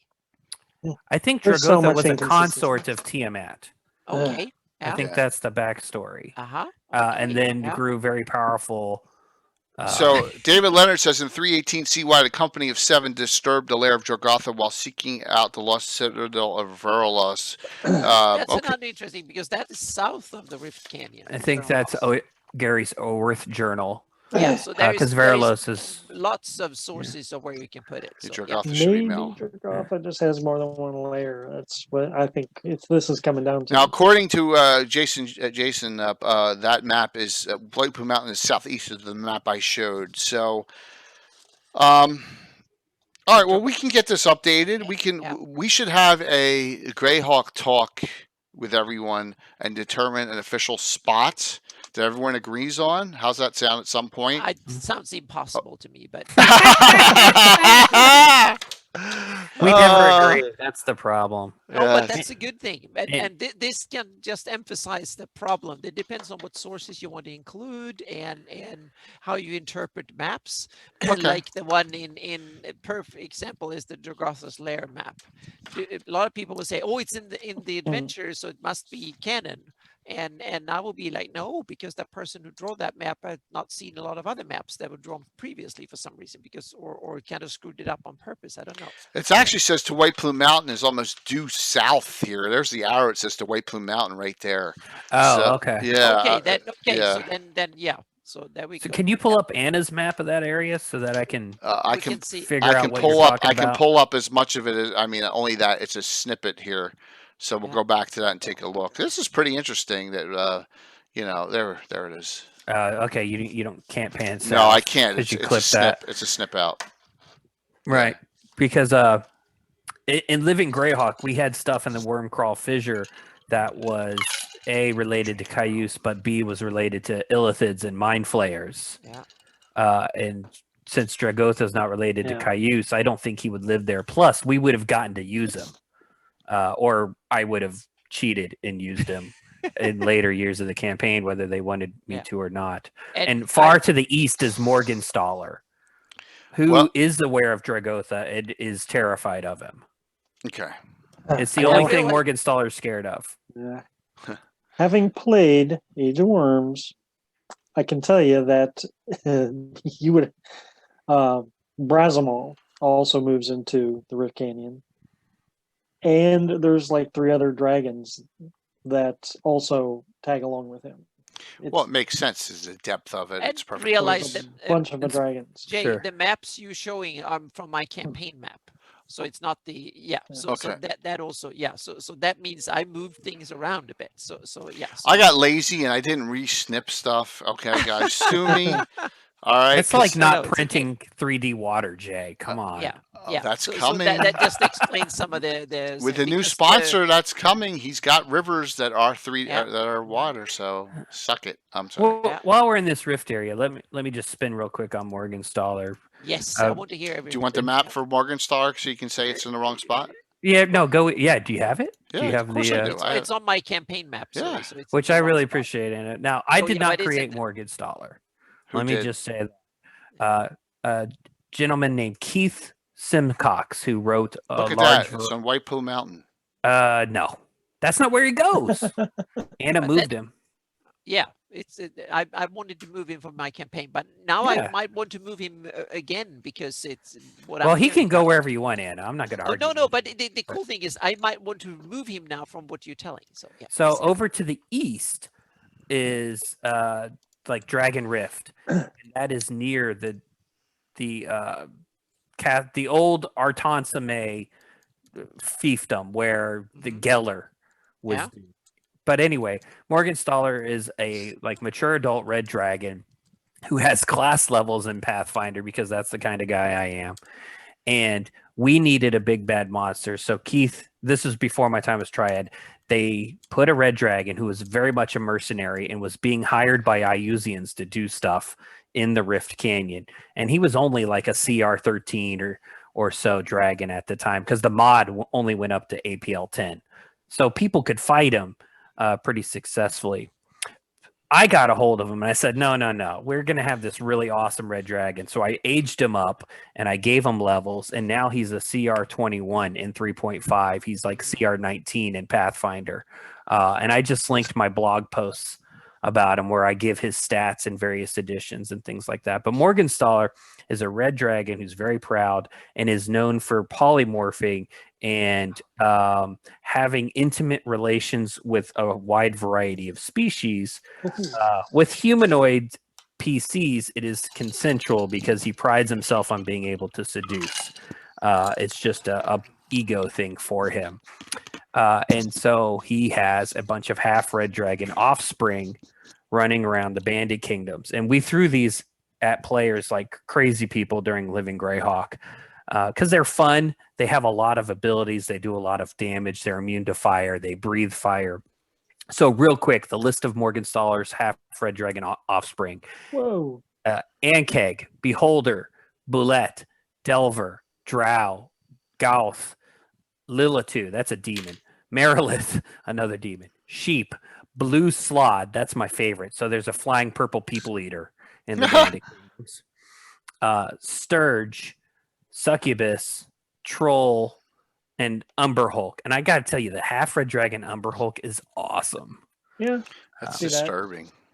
But he did it as a power, he's chaotic evil, right? So no, I don't want to get into this adult topic, but that's how he exerted his dominance in some ways. Don't ever yell at me for my mongrels. Now, when it comes to 5th edition, allowing Dragonborns, if I were to allow a Dragonborn, they would be a half dragon and they would have to be, from a dragon that was known to do this kind of activity. Yeah. So when I run a Banded Kingdoms 5e adventure, I would probably allow red Dragonborn, but they would have to be Morgenstaller's offspring. Now, he doesn't care about his offspring. He's a red dragon. He just uses them, and they either please him, or displease him, and he kills them. Cool. But anyway, Morgenstålar became famous because he was overpowered and he worked with the Iusians. And at the end of the campaign, he was working with Boneheart Kranzer. So the two of them, Kranzer would be flying around on his back. And, what's Kranzer, 18th level or whatever, and Morgenstålar CR21. So they could take on a table of PCs with no problem. And then Kranzer also created a simulacrum of Morgenstålar. Nice. So you have made out of ice a red dragon that's half the power but same size. And PCs ran into this simulacrum, but they had no idea it wasn't the real dragon, so they just ran away. Probably a smart thing to do. Yeah, it was pretty awesome. Oh, Kranzer also created a simulacrum of himself. Just there comes on Wiley. that topic. So then Morgenstålar had a romance with a green dragon. And in canon, there is a green dragon, and I use the evil located in Lake Akal. She's not named, but she's referenced as a very old, I believe it is age category. Yeah, very old green dragon living in Lake Akal. So we decided, like I always do, I always age them up, make them more dangerous, make them more powerful. And I wrote a blog post about her and her daughter being Margaruthix. I'm going to have to post this one as well. Please do. Margaruthix appeared in Bandit Kingdom's adventures in the Tangles Forest. And the PCs had to choose either fight her or go do something in Halorn for Guardian General Hawk. And almost all the tables decided it was better to go to Halorn and leave the dragon alone. So she survived the adventure. And then I was kind of the dragon guy. So I grabbed her and I aged her up. But she is the daughter of the green dragon of Lake Akal. Now, that green dragon is also more powerful than Morgenstålar. She is a female ancient green dragon with some class levels in 3.5. Yeah, I bumped her up, and she is gargantuan in size. And she actually makes an appearance, and this is the Pathfinder conversion of it, my adventure love letter, which was BDK 607. That's a half red dragon sheep, by the way. That's You did a love letter? Yeah, that I converted my Living Greyhawk adventure to Pathfinder. Oh my gosh. So Margaruthix is living in the Tangles Forest. Morgenstålar gets sight of her during some big crazy battle, falls in love, because that's what Morgenstålar does, is he just kind of falls in love very easily with other dragons. He forgets he's chaotic evil briefly. He romanced her, got her, consensually pregnant, dragon love, and then dumped her. Chaotic evil red dragon, and he was like one and done. And she laid a clutch of eggs, and those eggs in the Tangles Forest became what are the Dragonkin in third edition? The little they're not draconians, they're the third edition equivalent. I can't remember the name of them, but they weren't true dragons. There was reasons why they weren't true dragons. And then she had one child who was a yellow dragon. Oh, cool. Because a red and a green. I think I looked up the color wheel. Well, actually, a yellow dragon is what a blue and yellow make a green, but it doesn't matter. Right, I'm sure I messed it up, but I wanted a yellow dragon. I love orange dragons. Orange, yellow, and purple. Yeah, the purple ones were crazy powerful, if I remember correctly. Yeah, they are, with the energy, the energy breath. Very cool story there. Thank you, Wiley, for the raid, and let me know if you're available for the meeting Saturday. And then there's one other reference to canon dragons in Lake Akal, and I use the evil. They actually reference a mist dragon. Yep, which is from Monster Manual 2, I believe. Yeah. Yeah. So I think, and this is non-dragon related, I think there's the Wind Dukes of Aqua are somehow related to that region. There's a mist dragon pick. And I'm wondering if the Mist Dragon has anything to do with the Wind Dukes. That would be a good topic for Gary. Absolutely. But we still did have the old green in Lake Akal, her daughter in the Tangles Forest, Morgenstaller in the Rift Canyon, and then we also had a Topaz Dragon in the Artansame River Delta. I love gem dragons too. That was the only gem one, I think. It's good to throw in the different ones. And there should be a black in the Effluvial Swamp as well. All right, so Josh, I'm not sure which a big dragon fight in Age of Worms was kind of epic with the demon infused red from under Snur's Hall. I don't know which one that was. Yeah, great. Look, Orange Dragon. This is yes, these are right from Dragon Magazine. There's yellow, orange, and purple dragons. So absolutely. Yep. Yeah, the purple was nuts, and that was from Spelljammer, if I remember correctly. That's no, the article predates Spelljammer even coming out, but they probably placed him in the Spelljammer. Yeah, because look, these are Elmore drawings of those dragons, which is so awesome.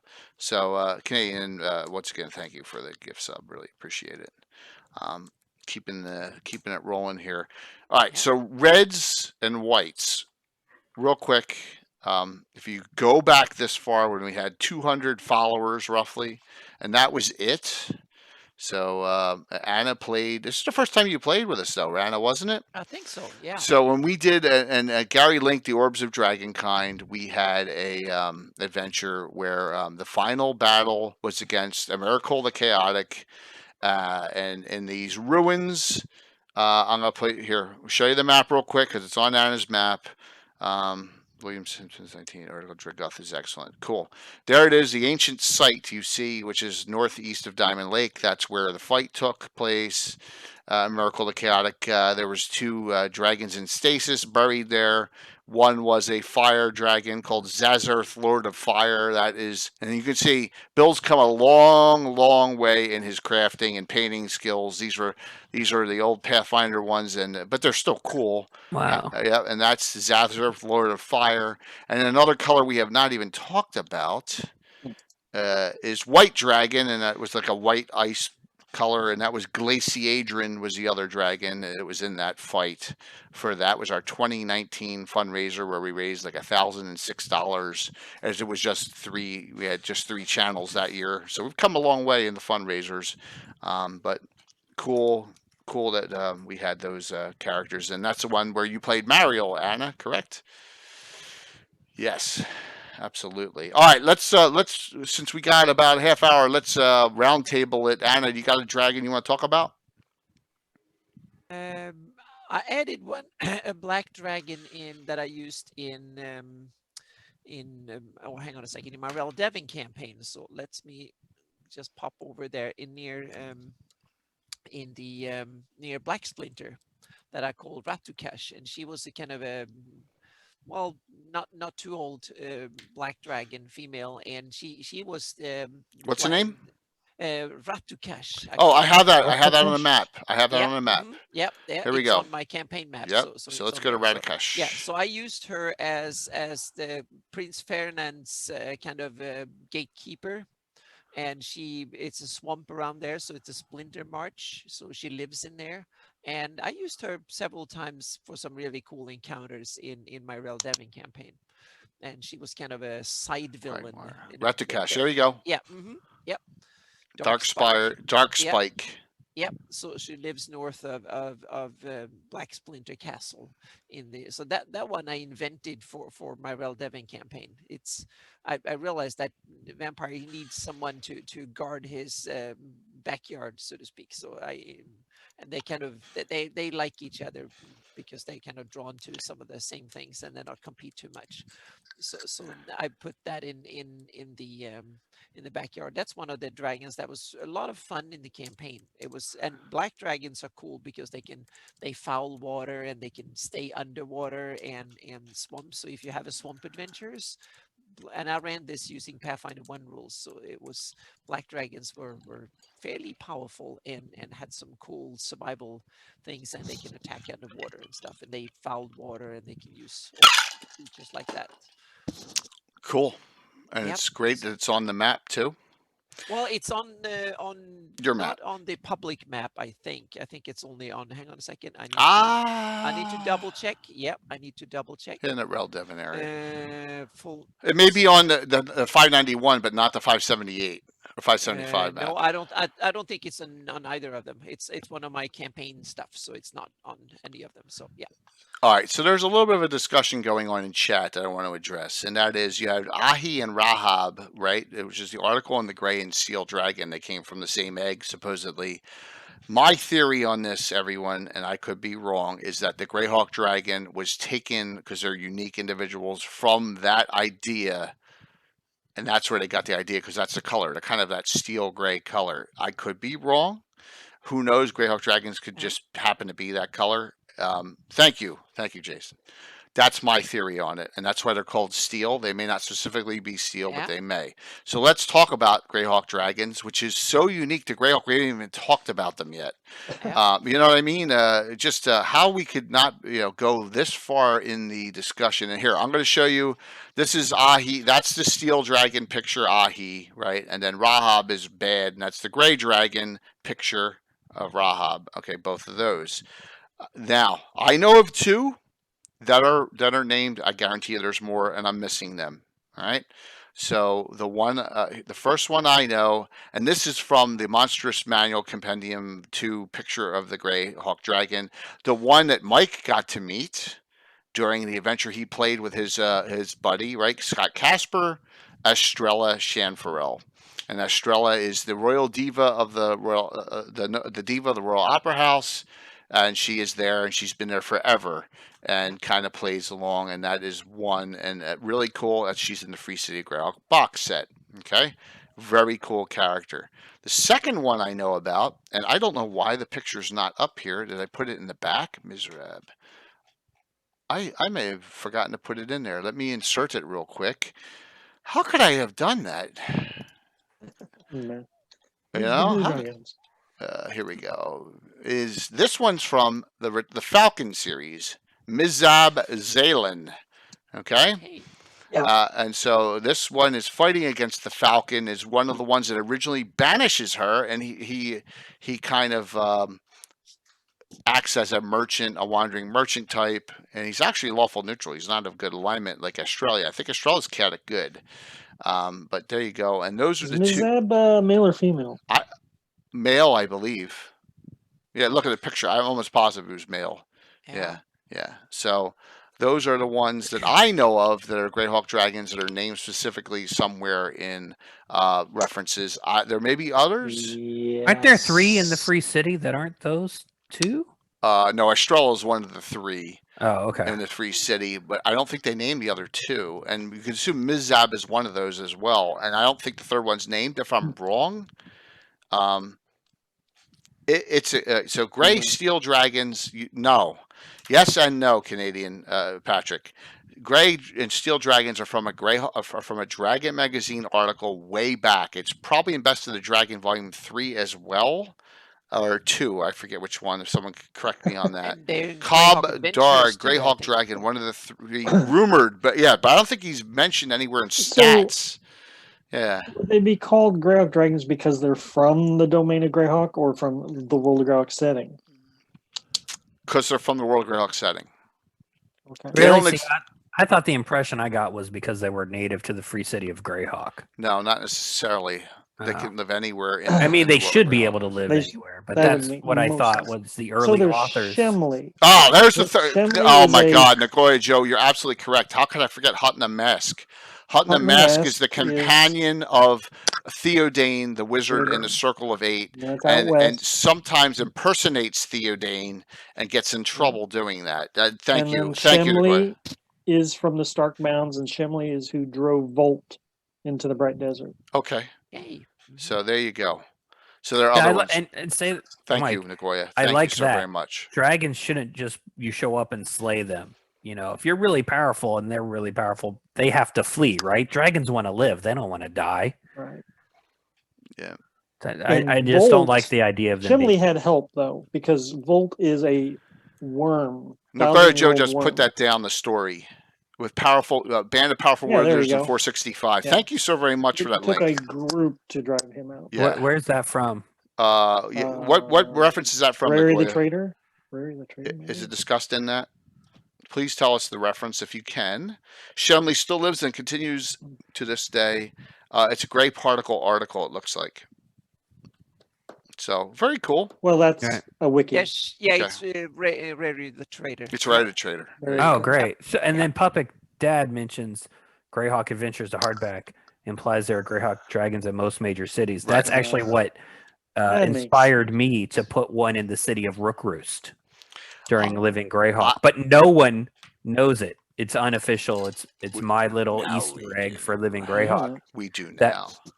There was a bar called the Dirty Dog Tavern, and it was our in-character Yahoo group where people could talk in character when not playing Living Greyhawk. They just couldn't affect the setting, right? We weren't there to DM it for them. And the bartender of the Dirty Dog Tavern is a Greyhawk dragon who has taken a vow of silence. And he is just there. He's going to spend like 10 years watching the humans of Rookroost. And once a month, he leaves the city. He polymorphs back into his dragon form. He flies over to the Fell Reef Forest. He eats a bunch of monsters or whatever, and then takes a nap. And then he goes back to the bar because a dragon, even a polymorph dragon, is going to need to consume a lot of food, right, to maintain their bulk. So just a little tidbit that I put one in Rookroost. This is why I love the audience helping us out in this discussion, and I really thank you so very much, because I have like a paper. Look, all these dragons I have on here, and I'm missing. How did I forget Hutton Mask? You know what I mean? It's just like, and that's the meeting of the minds is such a great thing, and really appreciate it. But I love Greyhawk Dragons are the most unique of all the dragons to Greyhawk, because it's just they are. Whoever came up with them, and we asked Jim Ward that question, and he kind of said it was he, kind of, if I recall. He took semi-credit for the Greyhawk Dragon. So, we were all getting old memory, because tell me about it. Mike, you got another one you want to discuss? Yeah, let's talk about Farcloon, Okay. which is a red dragon in Greyhawk Ruins. Yes. He's way down there in one of the lower levels. This is a red dragon that's, I had to check on this, as a matter of fact, ancient red. Originally from the area of the Snow Barbarians. Why he moved out and is now living in the ruins of Castle Greyhawk, who knows? But that was always a badass dragon in my campaigns. In your barbarian Almost, campaign, did you bring him back? No. I totally didn't remember that he was from the Snow Barbarians, so I read it today. Now you have an idea.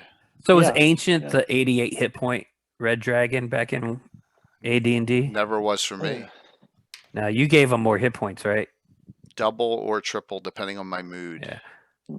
Because that was the one thing that was ridiculous, right? You have these big crazy dragons, and then they only have 88 hit points at max. Yeah. And if Len was on, he'd say the one thing he likes about second edition monsters is they doubled hit points on giants and dragons. Yeah. Yep. And that was one of the things he said on that. So that's cool. So you found something that you can link into your campaign now, Mike. That's pretty neat. Well, if I ever get back to it. You but will. Farcloon is one of those dragons that polymorphs a lot, so it's like Greyhawk dragons are cool. They, tote around cities and polymorph form. So do red dragons. So do silver dragons, Right. I don't know. Absolutely. Now, I thought there was a blue dragon down in the Tower of Power or whatever, one of the 3 tower ruins. There's a gold dragon, for sure. Oh, I thought there was a blue in an arena, watching an arena fight or something like that. Maybe. But I don't remember that, but there's definitely a gold dragon. I could have sworn when I ran that for, my high school friends that there was a blue dragon down there, but... Let's do another red. I think it's a red. And we're going to talk about this on Sunday night, too. He's in here. Right? Map time. Is that Treasures of Greyhawk? Oh, okay. It's on your map, too, Anna. Have I put... Okay. Yeah. Forgot about it. Yeah. Come on, pick. Boom, boom, boom, There we go. boom, boom, boom, boom, boom, boom, boom. We haven't done Quagmire yet either. Self-vesicity. This is Oh, okay. Yes. Yeah. Yep. All sulfur. Yeah. Yep. Yeah. And so when we do lesser known treasures of Greyhawk on Sunday, we can talk about this adventure that's in there as well. But there you go. Look, in the Crystal Mist, on that border area, but it's Mount Sessa and it's out there. But it's, another dragon that's in publication of note that is. I like this dragon. This is another one I had to look up before the show. Okay. It's the Treasures of Greyhawk says that it's hundreds of years old. It's a great worm though, so that probably means it's bigger than yeah. So we're talking about a dragon that's might be as old as Brazimal or older. This might be a dragon left over from the Fiery Kings or something in the Sul Empire days. Hard to say. Yes. So noting, depending on how many, I'm giving away at least 2 of these on Sunday, thanks to Patrick. Maybe 3. We'll see. But very cool, and it's much more thick than the original. So there you go. It looks it just because of the print. But what's cool about it is that there are all these references, and we're coming up with references that I forgot about. That all of us are like, oh my gosh, because you can't keep track of them all, and we're coming up with some good ones tonight. I'm trying to see which ones we have not talked about that I have mapped on. Oh, Quagmire, right? I showed you Quagmire. Oh yeah. Yeah. Tell us the reference Quagmire's in, if anyone It's can. Scarlet Brotherhood. That's what I thought. And down in that's another case of the humans named it, right? There it is. Must be, yeah. In the Paliso swamp. So would have been a good question to ask Sean Reynolds about Quagmire at that point. It's a black dragon. Black dragon, yeah. So, that's a swamp. It should be, right? It's a swamp right on the edge of the ocean, though, which is kind of bizarre. Well, sometimes there are, it's a little bit bizarre to have it, but sometimes there are swamps near oceans too. So if you have a coastline that is really flat, so to speak, you will sometimes. So yeah. Yep. So there you go on that one. Quagmire is located in the Scarlet Brotherhood reference. Oh, let's see here. All right, who has one we have not done? I have. Go on. No, I was just going to have a real quick, quirky one for you. So, in Rary the Trader, Rary is building a silver dragon automaton. That's true. That's supposed to be like, giant sized.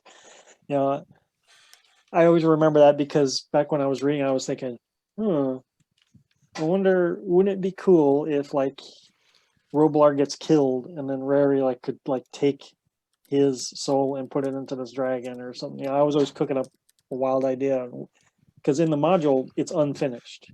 So it's like he has some long-term plans for this automaton. Yeah, I have one type of dragon that I just want to mention because we haven't talked. We've talked about a lot of different types, but one that I've seen being referred to as a true dragon because it has age levels and ages and have levels of age and gets to where, but it's a tiny one. It's a fairy dragon. Yeah, absolutely. But I don't know anyone knows any named fairy dragons. Well, Edwina is a pseudo dragon. We went through... pseudo dragon is but they are not true dragons. We thought. I remember in Gavin 68, we thought Edwina was a fairy. Edwina is a pseudo, and that's Jalarzi's. Because they have the stinger. Yeah, but the fairy dragon is, according to Monster Manual 2, I think, where it's in that it's actually a true dragon because it has front legs and it ages and it has magical abilities and a breath. It's just wee tiny. Exactly, it's wee tiny, but it has all the features of a real full-blown dragon, so to speak. And Gary put shadow dragons and obsidian dragons. I don't know about obsidian dragons, Gary, but shadow dragons drain your hit points and drain your abilities, which are so nasty. I take them as true dragons in that way too. Yeah, I kind of think of shadow dragons as more. It was a dragon that got changed or something, altered. long time ago, Yeah. and then Yeah. It's So probably how rare are dragons? I would say you want to make them rare in your game. That doesn't mean you can't use them here and there, but I would Yeah. not have a dragon every adventure. I would Yeah. make them rare to make them memorable. You know. Yeah. So yeah, just because. And too many of them, they just decimate an area. And by the way, Gary and Rich, if you're on, this cannon fire map of deadly denizens is pretty cool. But I don't see Morgenstaller on it, so I'm gonna get a little PO. There's some other random dragon south of the Rift Canyon. So Alderon says Lichus, the gold dragon from Quad Keep, which is the book. I never read that book because Me so neither. that's the one we missed. Yeah. Oh yeah. There's so many we missed. Yeah. Lichus, gold dragon, Quad Keep. Clonok, the copper dragon. Did we talk about him? Which one? In chat. Clonok, the copper dragon from Greyhawk box set. Yes, we did. The Okay, 83 good. box set, which is really very interesting. We also we missed one of Will's, and that was the brass dragon, I believe. And there's a brass dragon. Brass and copper tend to be almost neutral in that, according to Monster Manual 1. And that one is named Gerthanarlish, Ancient Brass Dragon, and another one from the Greyhawk Companion. You want to check that out. So Quad Keep, is this on Asmat? Quad Keep was a book specifically, was it placed in Greyhawk officially, Quad Keep? Yeah, kind of. It's one of these semi, because I think the novel was one of Gary's friends that wrote it. Right. And so the Lake Quag is in Greyhawk. So yeah. So I put a Quag Keep along the shorelines of Lake Quag so people can use it, whatever. They can use it for the book if they want. Andre Norton, according to Mystery Cycle, was the name of the author, which is cool. Okay. Thank you very much. Yeah. Thanks. Definitely on that. So we missed Ratukesh. Did we do that? No, we did Ratukesh, didn't we? Here's another one we missed. This one sounds like, if I recall, this one sounds like it's from Dragonlance or from Forgotten Realms. Let me find. All right, so there's this one, Ignix Vitstrumable Ebbenfrost. Ebbenfrost, yeah. Ebbenfrost. Let's see. This is in the cold marshes? Yeah, let's see what we can... Right, because I Use the Evil says there's white dragons up there. It's from OJ10, I think it's mentioned. Yeah, I don't think Quad Keeps on the map, Jason. I think it is. On my map, I think it is. But Ebbenfrost sounds like a black or... No, it's a white. Yeah. Right? What's black frost? Yeah, okay. Worms of the Flannies, Worth Journal 7. That's where it comes from. Apparently. Well, what's that? Ignis? That would be fire in some sort of Latin. Turn sable? Yeah.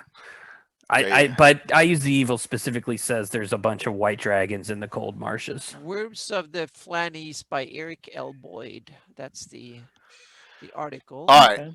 Here's this one near Castle Dolliver. Verrythrax Varrythmurax. Yeah, that's the daughter of the big green up in like a call, if I remember correctly. Oh, okay. Yeah. From what reference? Because that's not the Living Greyhawk one. I forgot where it comes from, but it's not my invention. It's someone else. Ebbenfrost is an obsidian, according to Gary Julian. There you go. It's not white. Oh, okay. It's Western Reach Marches. Yeah, the British Dirty Frost. Well, that is cool. Yeah. Yeah, it's from OJ7 article. Okay. That's Ebbenfrost is from. Verrythmurax is the last one. So let's see if I can. Well, let's see if the Cannon Fire resource has it. QRSTUV. It is. I don't see it on there. Bandit Kingdoms. But using the Cannon Fire thing, I just found one I'd never heard of in the BK. Severin, a shadow dragon in the Bluff Hills. Yeah. And it was in WGS 1 and WGS 2. What are those? World of Greyhawk. That's not WGS1 and WGS2 in the Zavoda Index. Because Gary's Cannon Fire thing, when you click on it, if it has a Zavoda Index entry, it brings it up. Right.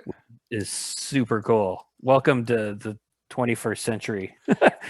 Well, it is a great reference to use.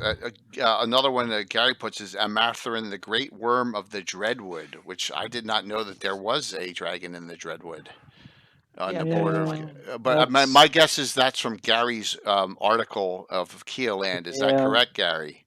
So Sounds Five right Shall to Be me. One and Howl from the North, Mystery Cycle. That's the one you were talking about there, which we missed that one as well, Casey.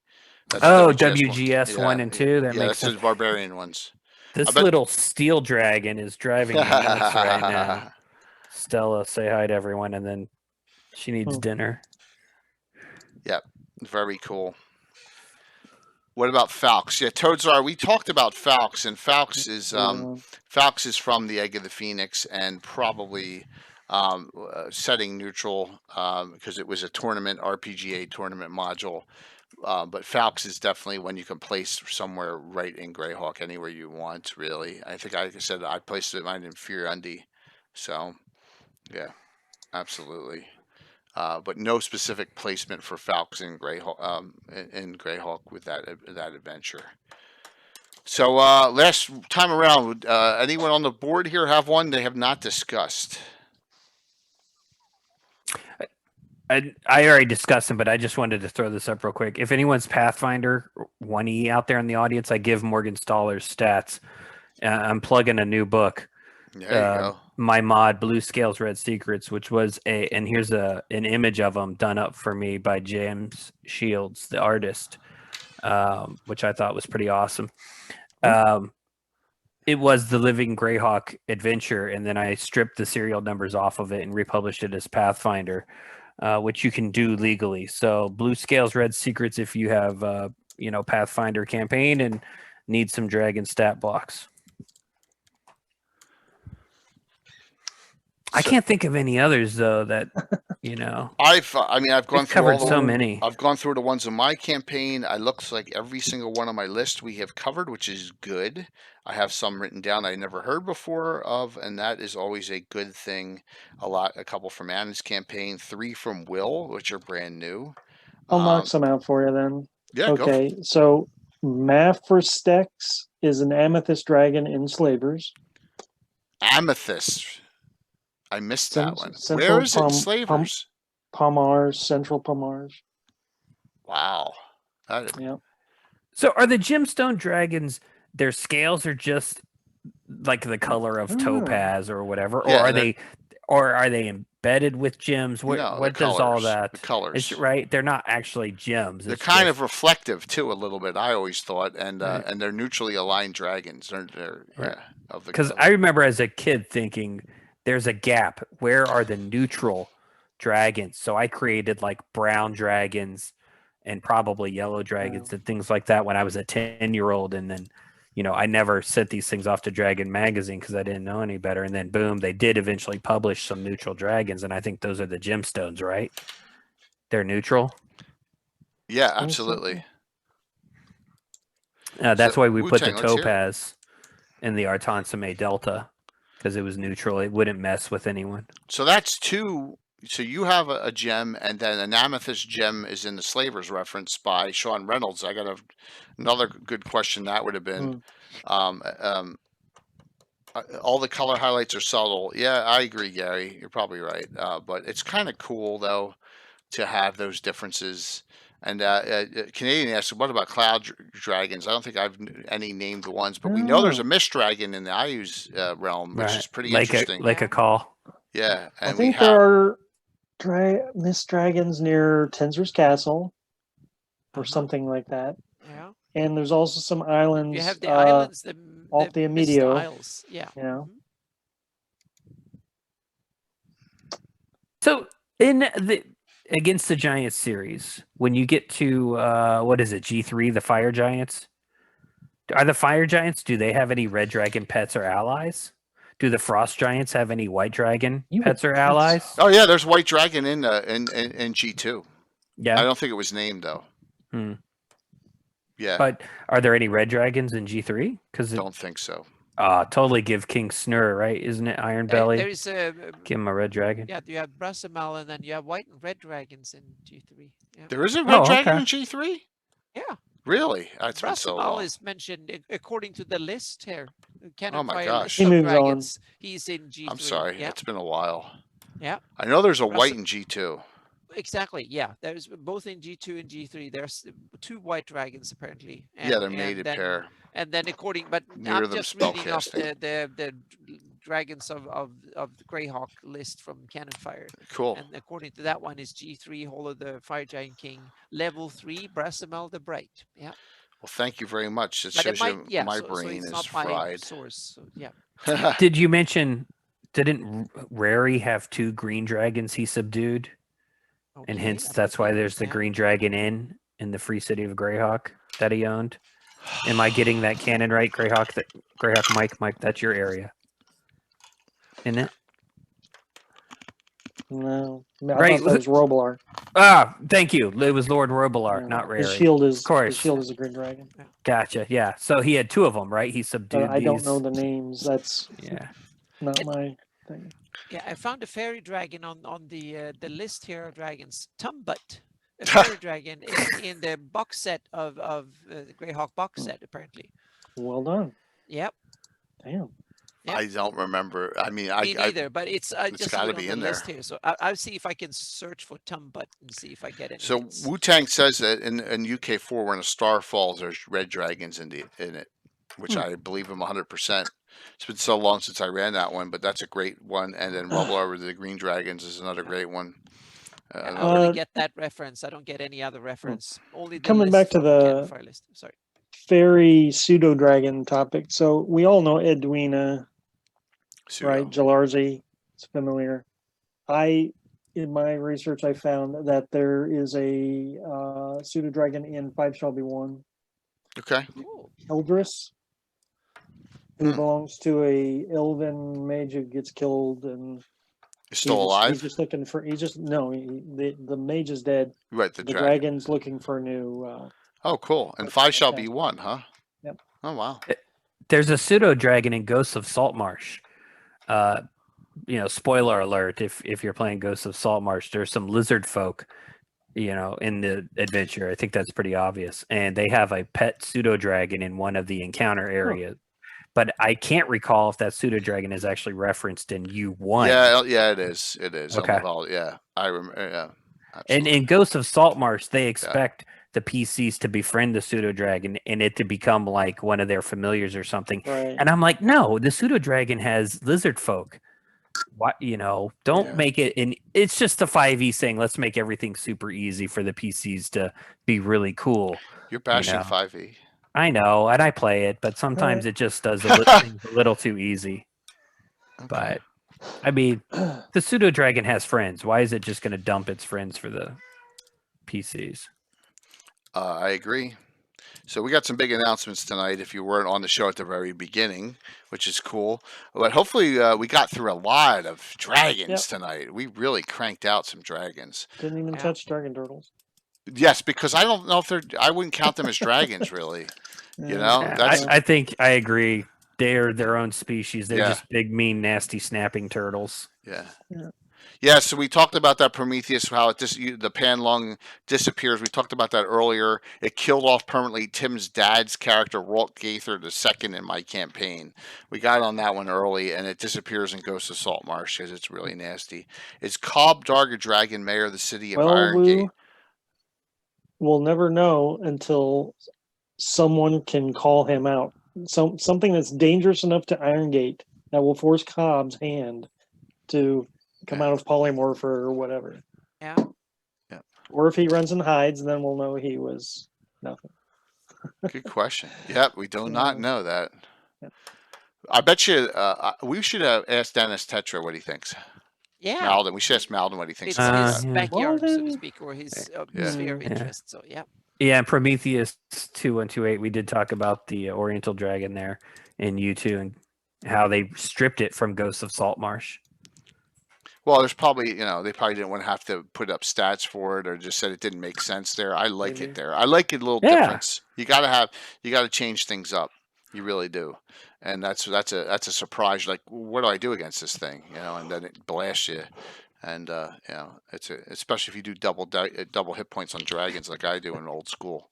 So is there a dragon in what is it, I6, the Forgotten City, or I don't know, because I haven't really in depth. I can't remember. I felt like there was one buried in there with the, there's Aboleth in there and Yellow Musk Creeper, but I can't remember if there's a dragon in there.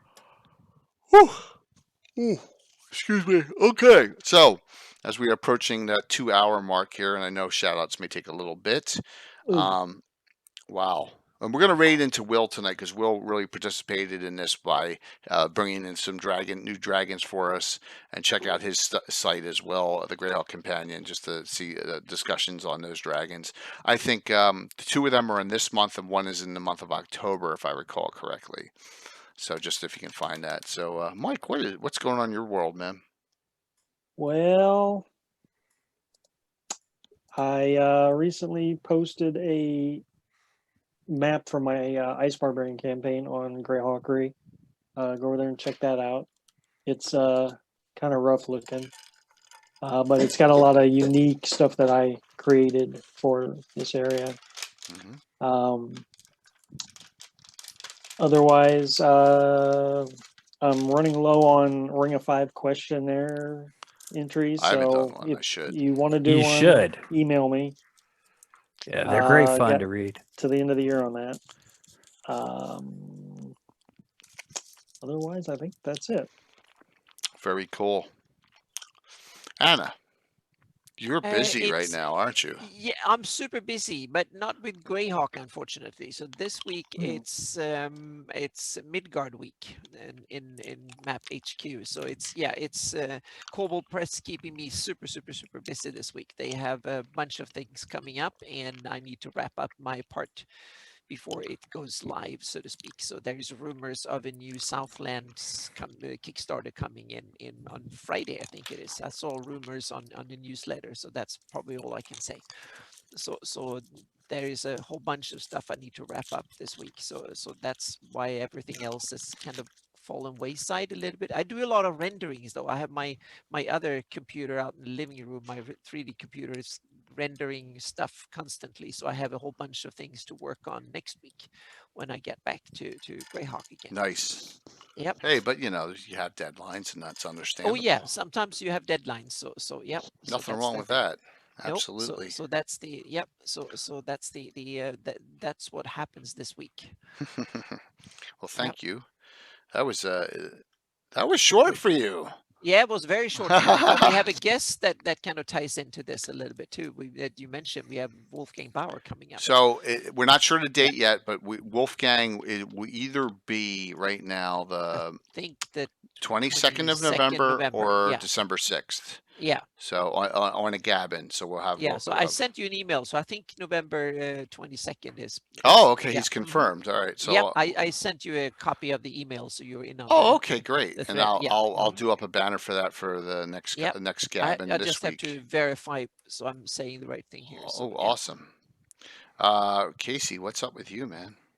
I forgot I was wearing this shirt. I got it like years ago, and this is the first time. Oh, I just showed it to the audience. It's the classic. Meddle not in the affairs of dragons, for you are crunchy and good with ketchup. Very cool. So, I mean, I got a lot going on personally. We're trying to sell a condo and buy a house, so I've been a little bit off grid lately. But next Wednesday, I think, Jay, do you have a placard? Do I? For next Wednesday? Have a placard? Yes, I do. You want to throw it up? I'm doing some of Jay's upcoming events for him. That is fine. And here we are. Living Greyhawk next. This is for Gabin next. Legends Lore next week. Living Greyhawk, RPGA, and the campaign. So we managed to get for this one not only Greg Marks returning, who was a High Folk Triad member and is part of Wizards of the Coast 5e Adventurers League team, but we also got David Christ, who was a former Circle member in Living Greyhawk and is better known now as the owner of Bald Man Games, who runs Adventurers League at conventions for, I guess, Wizards of the Coast and 5th edition. But not only did we get David, we also got Stephen Radney McFarland of Paizo and RPGA fame to join the show. And I believe my friend Conrad Brandmill will also be joining us with David.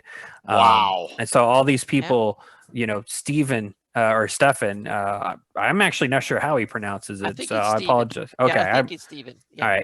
All right. He was the RPGA kind of head honcho along with like Eric and those people in year 0, year 1, year 2, I believe it was. And he'll fill us in on exactly the timeline, but he's been a joy to talk to. Yeah, and he's worked for Wizard of the Coast too and stuff. So, and Paizo. So, yeah. Because so far we've only really had one administrator, and that was Eric Mona.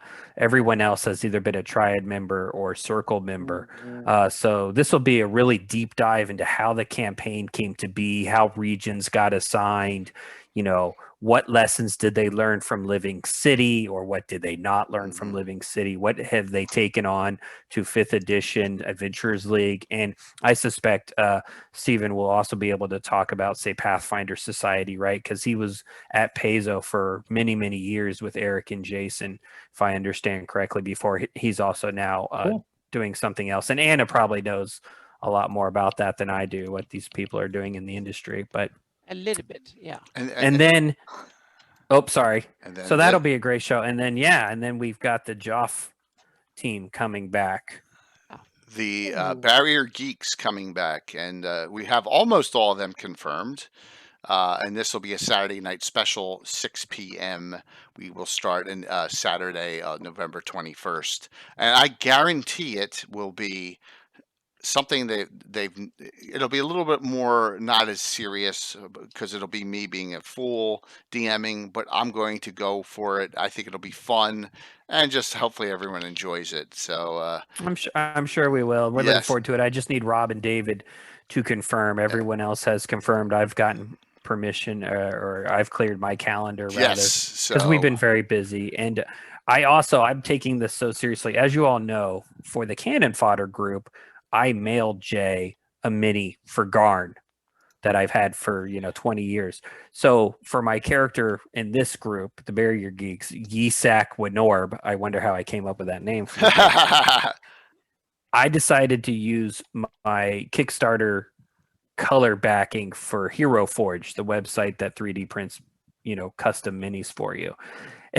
And I printed it and shipped it to myself. I had it for a day, took some pictures and looked at it, and then I shipped it to Jay so that he has it. It arrived this morning. Jay, do you have that thing, or are you waiting to reveal? I have it on my shelf in the basement. Yeah. I'm sorry. Don't worry, there'll be group pictures and it'll be added in. Yeah. So my wife is like, why did you pay like $50 for this thing and then you're not even getting to use it? I'm like, of course I'm getting to use it. It's on Jay's table. I'm getting to kill him. No, we'll see. We'll see. So I've also sent him copies of BDK R1 for next year's charity event, which we will talk about shortly. Because last year I kind of failed. I didn't get them there on time to sign them. So I've sent him 20 signed, and each one has a silly little message, a unique silly little message inside of it as well. So Jay's got those and plenty of time for the charity event, which I am happy to help out with, because the proceeds go to a good cause. Yes, and we're going to try and smash last year's record. Casey, man, you got a lot of great stuff to discuss. It's going to be that's not even my awesome. 2 home campaigns. I'm still running Ghosts of Saltmarsh. The PCs are 6th level. They're about to go into the Dreadwood Forest. I'm going to come up with some stuff. I need to get them to 7th before they can do U3. Right. Where they go into the I thought that was for level 6 to 8. Well, in Ghost of Saltmarsh, it's specifically level 7. So I'm having him do a side quest into the Dreadwood Forest to gain a level. And cool. I had Lord Omni running around killing Nice. Them. Yeah. Kick their ass. So that's it. That's what I'm doing. And we've all got holidays and whatnot and coming up. I hope everyone's staying safe, obviously, with the Rona still kind of going through our country. So I'm still gaming remotely.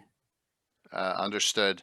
My guys are still coming, and until something bad happens, everyone's being careful. So tomorrow night we continue with, if you saw last week what happened with Tim's Barbarian Cleric going off wanting pork on his own and starting a series of events that I would have never expected to happen right away. And what I actually captured a PC and he was taken off by the cultists right the first night. So we continue against the cult of the Reptile God. It's a Reaper Miniatures sponsored giveaway drawing tomorrow night, which will be cool. And I'm still, by the way, those for the stratagem dice have not arrived yet, and the things from Sunday haven't arrived yet. So I'll be getting a lot of this stuff out on Friday. But that is tomorrow night as we continue that adventure, and we probably got 3 sittings at least more on that, and that'll be fun. And then Sunday night, our gabbing is going to be, and I only got one guest so far, Anna, but lesser known treasures of Greyhawk. And my idea behind this was I'm going to give away at least 2 of these. Thank you, Canadian, for the reprints. There's a lot of references that people just don't know about, and we're going to go over some of them. Some of the blackboard references, which will be perfect to fit in Greyhawk. The treasures of Greyhawk. There's some great adventures in there, and there's some other places too to get some.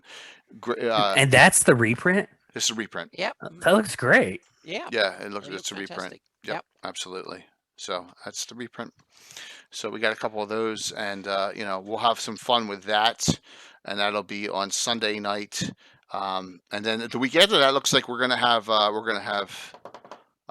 Wolfgang Bauer the week after, which is really cool. All right, some announcements. Hang in there with me. Sorry, I'm going to run this again if you didn't see it. I have a brand new sponsor. I want to show this is unbelievable. This company, Infinite Dimensions. I ran this once. I'm going to run this again because a lot of you didn't see it. Wait till you see this stuff. I can't wait to get this on our table. It's crazy how nice their stuff is. So here we go. Run this real quick.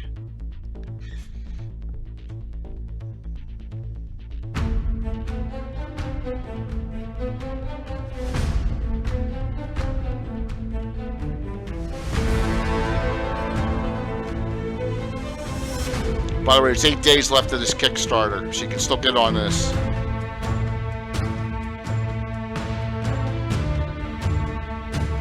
That inn is so huge.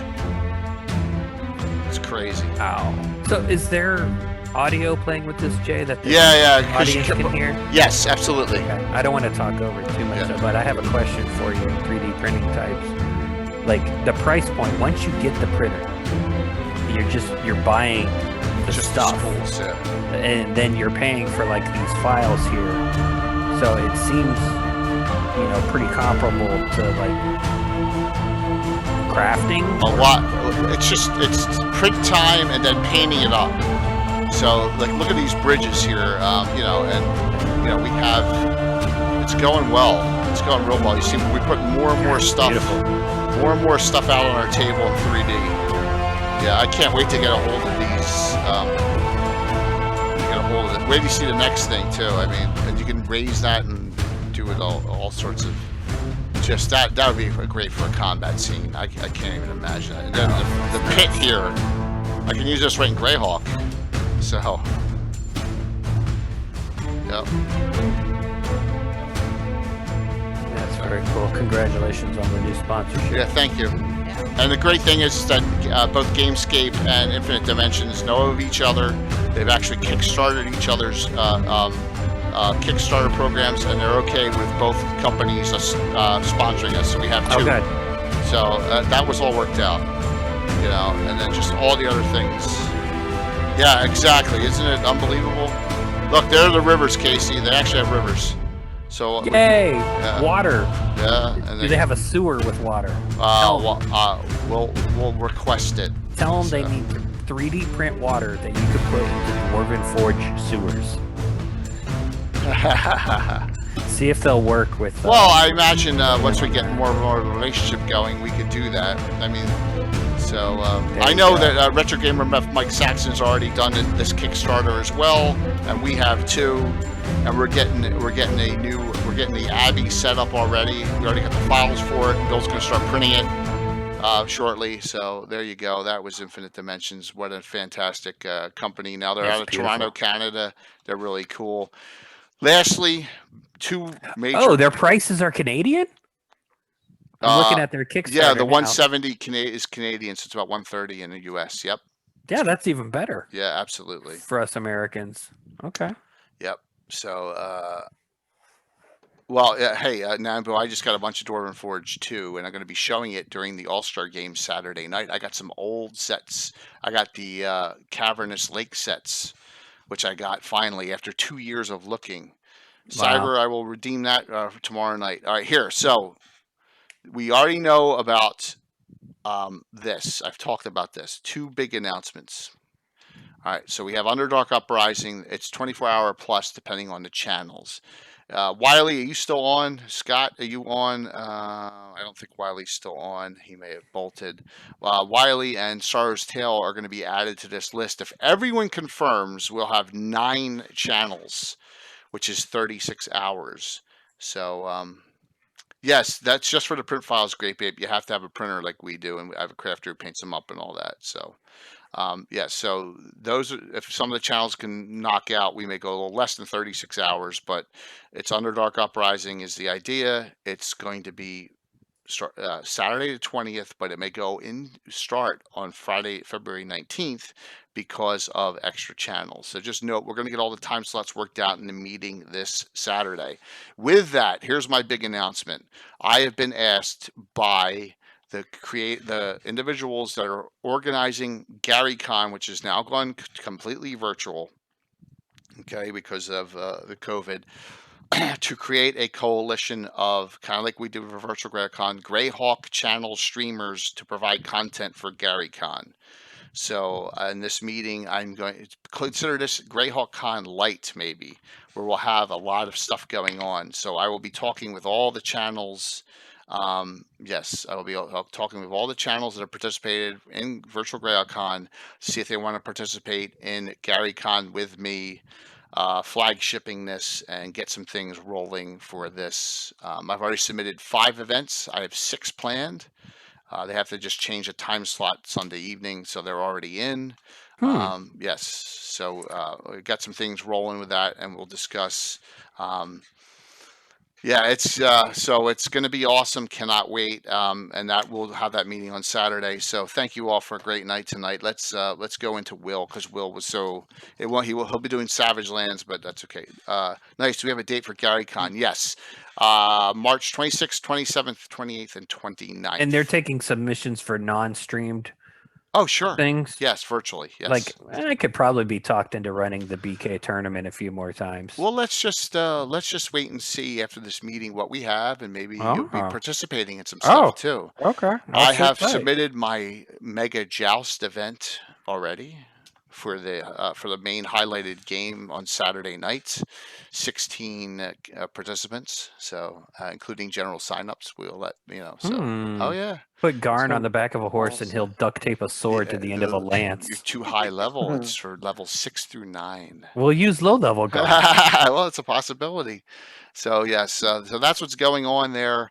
Lots of fun things. We will keep you posted on the fundraiser, and we'll keep you posted on Virtual GreyHawk Virtual GaryCon, and cool.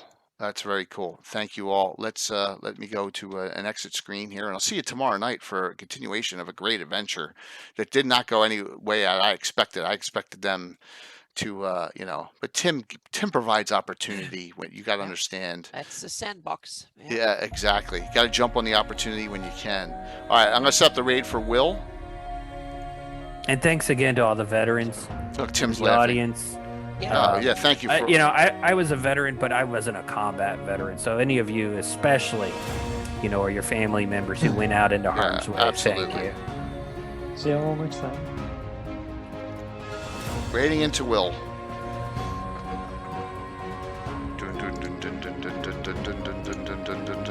Nice. 58. That's a good number. 5, 4, 3, 2, 1. See you tomorrow night. Bye, everybody.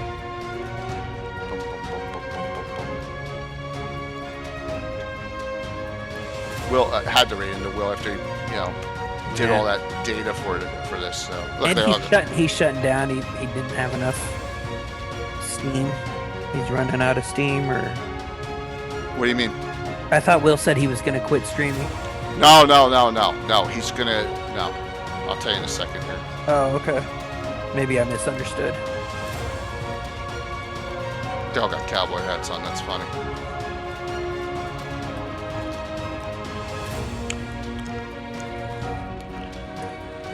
What a name.